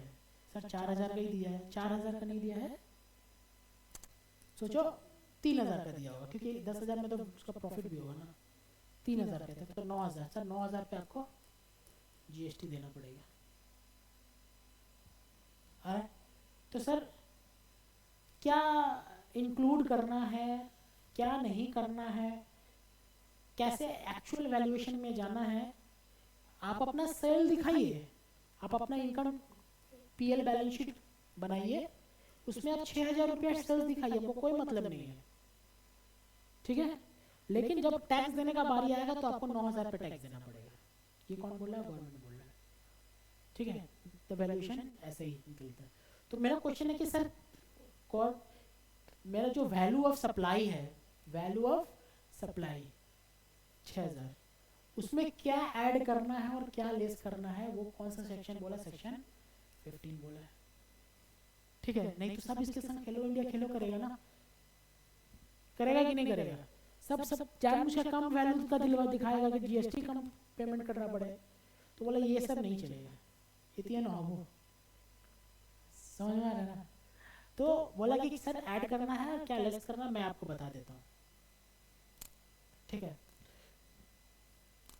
सर क्वेश्चन बोला है कि आपको सेक्शन 15(1) जो आएगा उसमें सेक्शन 15(2) को ऐड करना होगा और सेक्शन 15(3) को लेस करना होगा। जो आया ये आपका वैल्यू ऑफ सप्लाई होगा। तो क्वेश्चन है कि सर 15(1) पढ़ना होगा, 15(2) पढ़ना होगा, 15(3) पढ़ना, खत्म हो जाएगा। ठीक है, सेक्शन खत्म। पढ़ते हैं क्या है 15(1) क्या बोला है? द वैल्यू ऑफ गुड्स और सर्विस, वैल्यू ऑफ गुड्स और सर्विस और both shall be the transaction value. Value of goods और सर्विस, जो ट्रांजैक्शन का वैल्यू है वही हम पकड़ेंगे वैल्यू ऑफ गुड्स और सर्विस। मतलब ट्रांजैक्शन वैल्यू मतलब which is the price actually paid or payable for the said supply of goods, जो प्राइस पेड कर रहा है या पेबल है सप्लाई ऑफ गुड्स के लिए, where the supplier and recipient are not related, लेकिन सप्लायर और रिसिपेंट रिलेटेड नहीं होना चाहिए,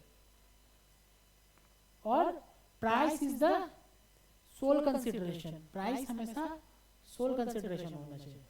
हाँ, कि सर आपका बायर है और सेलर है, इन दोनों के बीच में जो ट्रांजैक्शन है वही मेरा वैल्यू ऑफ सप्लाई है। प्रोवाइडेड इन दोनों के बीच में ट्रांजैक्शन मतलब कि ये एक्चुअली जो जितना प्राइस करेगा और ये कितना पेमेंट करेगा वही मेरा वैल्यू ऑफ सप्लाई है। प्रोवाइडेड सप्लायर और बायर, सप्लायर और recipient is should not be the related person, related person नहीं होना चाहिए। अगर रिलेटेड पर्सन है तो हम ये वो जो ट्रांजैक्शन है ना उसको नहीं मानेंगे। रिलेटेड नहीं होना चाहिए, रिलेटेड पर्सन आपको समझ में आ रहा है ना, फैमिली नहीं होना चाहिए, एक डायरेक्टर एक जो आप कंपनी नहीं होना चाहिए, आपका डिस्ट्रिक्ट पर्सन नहीं होना चाहिए, नहीं होना चाहिए, ये सब चीज़ नहीं होना चाहिए। मतलब हम अगर अभी ऑयल मार्केट में कुछ लेने चले गए, सोचो ये बॉटल लेने चले गए, तो जिससे बॉटल लेने जाएंगे वो क्या मेरा रिलेटेड पर्सन रहेगा क्या? नहीं, तो वो वाला कंडीशन आना चाहिए। समझ में आया? And price is the sole consideration, price हमेशा जो है एकदम सोल कंसिडरेशन होना चाहिए, कुछ मिलावटी नहीं होना चाहिए। जैसे मैंने आपको 6000 9000 का मिलावटी बता दिया, नहीं 9000 होना पड़ेगा आपका, तो 6000 आपका सोल कंसिडरेशन नहीं है ना, अलग से मिला ना आपको, होना पड़ेगा। जैसे कि मैंने आपको बोल दिया मैं आपका सेलर हूँ, सेलर हूँ, मैंने आपको बोल दिया मैडम आप मेरा गुड्स ले लीजिए, आप मेरा गुड्स ले लीजिए, जैसे ये मैडम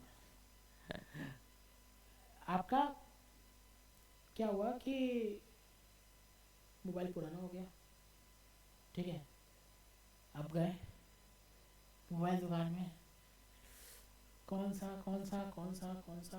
एकदम चमचमाका एप्पल दिख रहा है वो लेना है, ठीक है। आईफोन लेना है, आईफोन लेने में क्या है कि भाई आईफोन और कितना का आईफोन 1,50,000, वो अपना मोबाइल देख रही है, बोले ये बिक्री कर देते हो,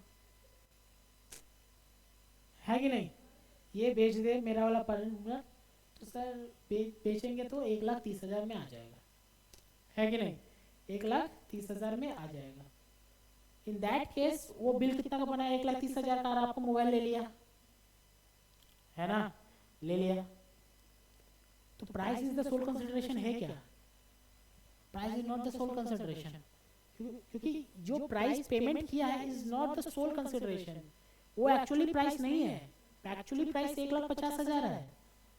तो आपको इनवॉइस रेज करना पड़ेगा, 1,30,000 का इनवॉइस रेज किया सही है, लेकिन for the purpose of valuation under GST your value of service, value of goods will be 1,30,000 plus आपका 20,000, that's 1,50,000, that will be the sole consideration, actual है वो कंसिडरेशन। अभी एग्जाम्पल भी करेंगे तो आपको और क्लियरिटी आ जाएगा सोल कंसिडरेशन, ठीक है। अभी समझ में आ रहा है ना? रिलेटेड नहीं होना चाहिए, price should be the sold consider, और प्राइस एक्चुअली पेड और पेएबल बाय द, जो प्राइस एक्चुअली पेड और पेएबल है वही मानेंगे, ठीक है। सेक्शन 15(2) क्या बोलता है, ये तो मैंने आपको 15(1) बता दिया, उसमें ऐड करेंगे क्या 15(2). कोई भी आपने टैक्स चार्ज किया, ठीक है, कोई भी आपने टैक्स चार्ज किया, कोई भी आपने ड्यूटी चार्ज किया, कोई भी फीस चार्ज किया, कोई भी चार्ज को चार्ज किया किसी भी एक्ट में जीएसटी छोड़ के, ठीक है, वो सारा आपका वैल्यू ऑफ सप्लाई में आ जाएगा। इसका मतलब क्या हुआ, इसका मतलब क्या हुआ, सर आपने गुड्स बेचा, गुड्स बेच के उसमें ऐड कर दिया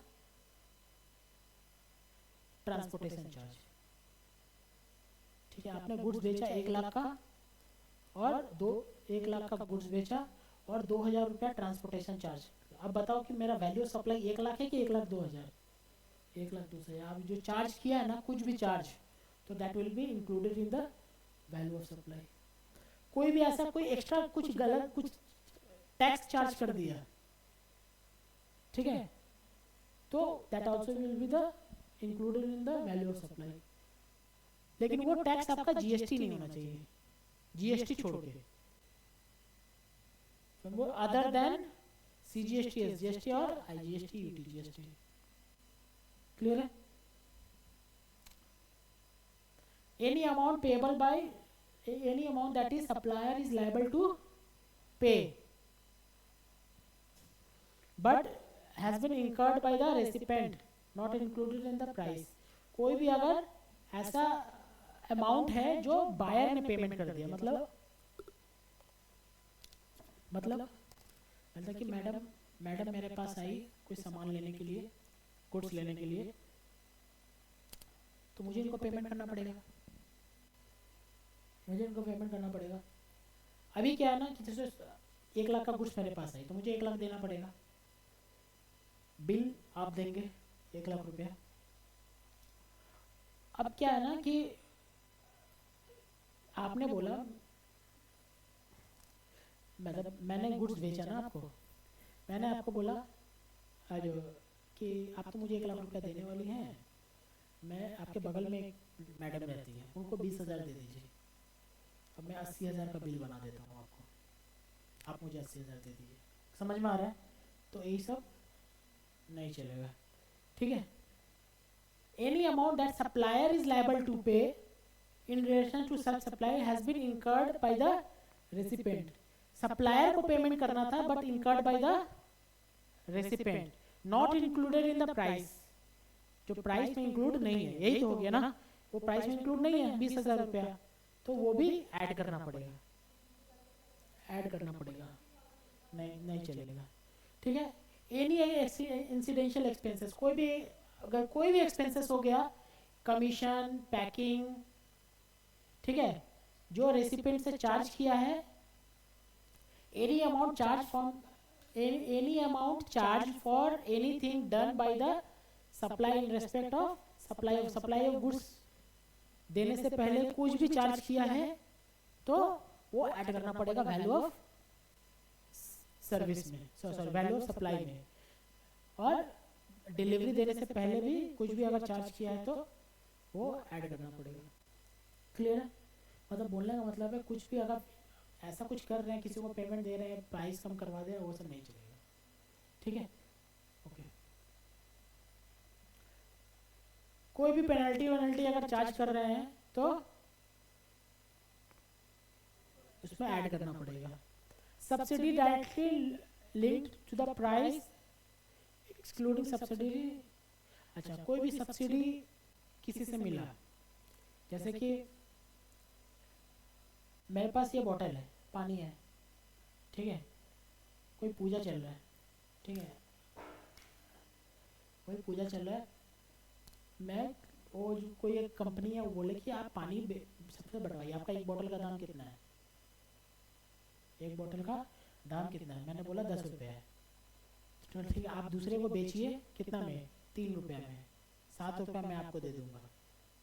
अरे समझ में, दूसरे को बेचिए जो आ रहा है पूजा वूजा में, उसको 3 रुपया में बेचिए और 7 रुपया मैं दूंगा। तो समझ में आ रहा है ना, सब्सिडी मिल रहा है कहीं से डिस्काउंट मिल रहा है, सब्सिडी मिल रहा है, या उसका इंसेंटिव मिल रहा है, कुछ भी बोलिए, सब्सिडी बोलते हैं, सब्सिडी मिल रहा है। ऐसे बेसिकली ये गवर्नमेंट के केस में होता है। गवर्नमेंट क्या करता है, बोलती है कि आप बोलते हैं वो आपका कंप्यूटर वाला टाइप होता है जो कंप्यूटर स्कूल में बात दो सब्सिडी दे देंगे, वैसा कोई सब्सिडी देगा तो वो भी ऐड करना पड़ेगा। लेकिन वो सब्सिडी अगर सेंट्रल गवर्नमेंट और स्टेट गवर्नमेंट के पास से आ रहा है तो ऐड करने की जरूरत नहीं, वो लेस कर सकते हैं। मतलब कि सर आपने अगर गुड्स या सर्विस सप्लाई किया 100 रुपया का, ठीक है, अगर सप्लाई किया 100 रुपया का, अब पता चला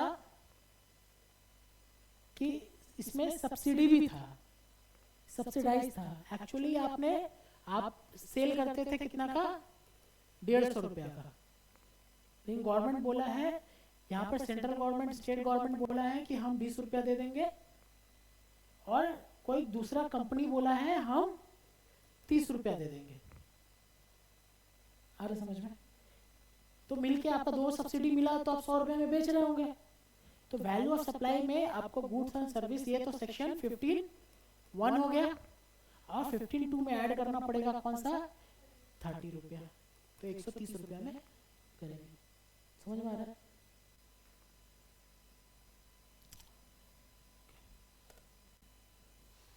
क्या लेस करने का ऑप्शन है, 15(1) प्लस 15(2) माइनस 15(3), लेस क्या कर सकते हैं, कोई भी डिस्काउंट आप दे रहे हैं उसमें लेस कर दीजिए, लेकिन वो discount before the time of supply होना चाहिए।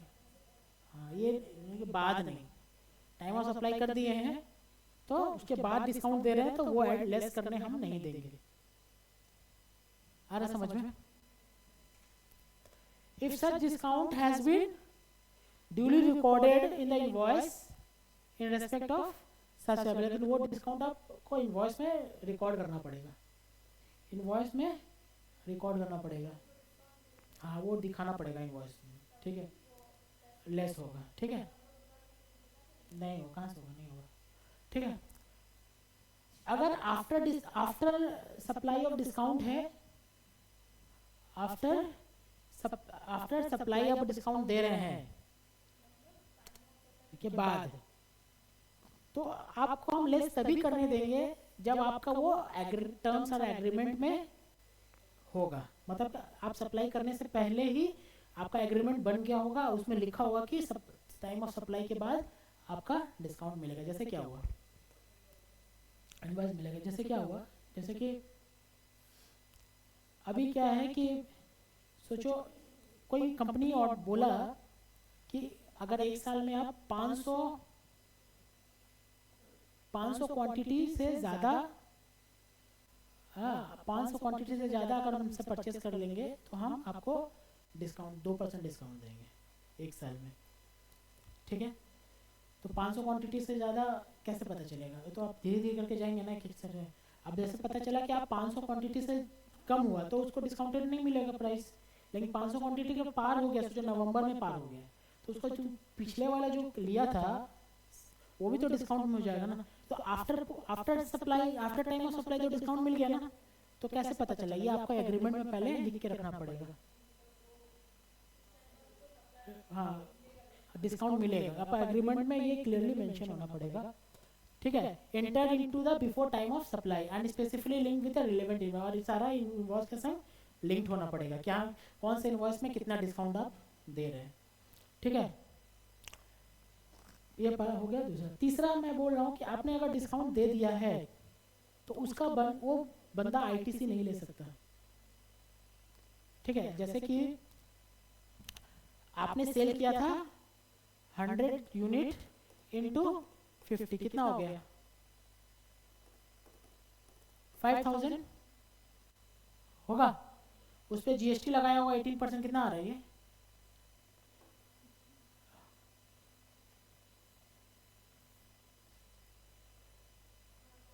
900, ठीक है, तो ये 5,900, ये समझ में आ रहा है। आईटीसी कितना लेके बैठा होगा? 900 रुपया ले, परचेजर लिया होगा ना आईटीसी 900 रुपया का। अभी क्या है ना, इसको बोला 10 रुपया डिस्काउंट दे देंगे, तो अभी उसका क्या हो रहा होगा कि 100 यूनिट्स इंटू 40 कितना हो रहा है? 4000, और उस पर डिस्काउंट कितना आ रहा होगा? सॉरी 18% जीएसटी आ रहा होगा, कितना? 720। अरे समझ में, तो उसको आईटीसी एक्चुअली मिलना कितना चाहिए था?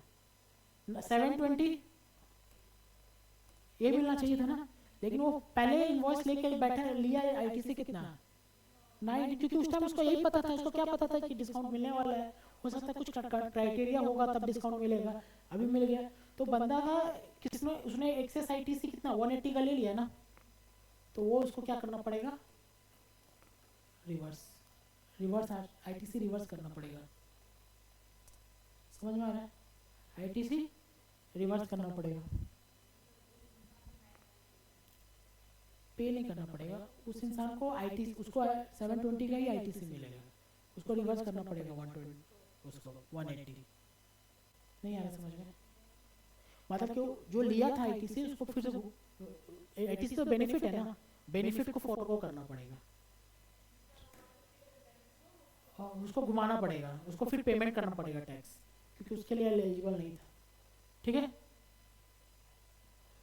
ठीक है। अब बोला कि अगर कोई भी सेक्शन, कोई भी अगर इसमें फॉल नहीं कर रहा हो किसी भी कारण से, वो रूल्स में चेक कर लो। मैं रूल्स भी बता दूंगा नेक्स्ट क्लास में मंडे को कि रूल्स में कैसे चेक करते हैं। ठीक है, तो आपका क्या है सर? सेक्शन 15(1), 15(2) को ऐड और 15(3) को less. 15(1) price actually paid by the employer, price is the sole consideration and buyer and seller should not be the related person. ये आपका जो इंसिडेंशियल एक्सीडेंशियल चार्जेस है, टैक्सेस, ड्यूटीज जो भी है वो सबको ऐड, और लेकिन CGST, SGST, GST portion add नहीं होगा। ठीक है, और इसमें सब्सिडी सिर्फ सेंट्रल गवर्नमेंट, स्टेट गवर्नमेंट का सब्सिडी है तो ही लेस होगा, नहीं तो नहीं होगा, देना पड़ेगा। और 3 में क्या बोला मैंने? डिस्काउंट को आप लेस कर लो, लेकिन बिफोर सप्लाई आपका डिस्काउंट होना चाहिए, और अगर आफ्टर सप्लाई है तो एग्रीमेंट में लिखा होना पड़ेगा, और आईटीसी इसका रिवर्स करना पड़ेगा बायर को, जो आपका डिस्काउंट ले रहा है उसको आईटीसी रिवर्स करना पड़ेगा। चलिए, थैंक यू। अब रूल्स नेक्स्ट क्लास में रूल्स पढ़ेंगे, ठीक है।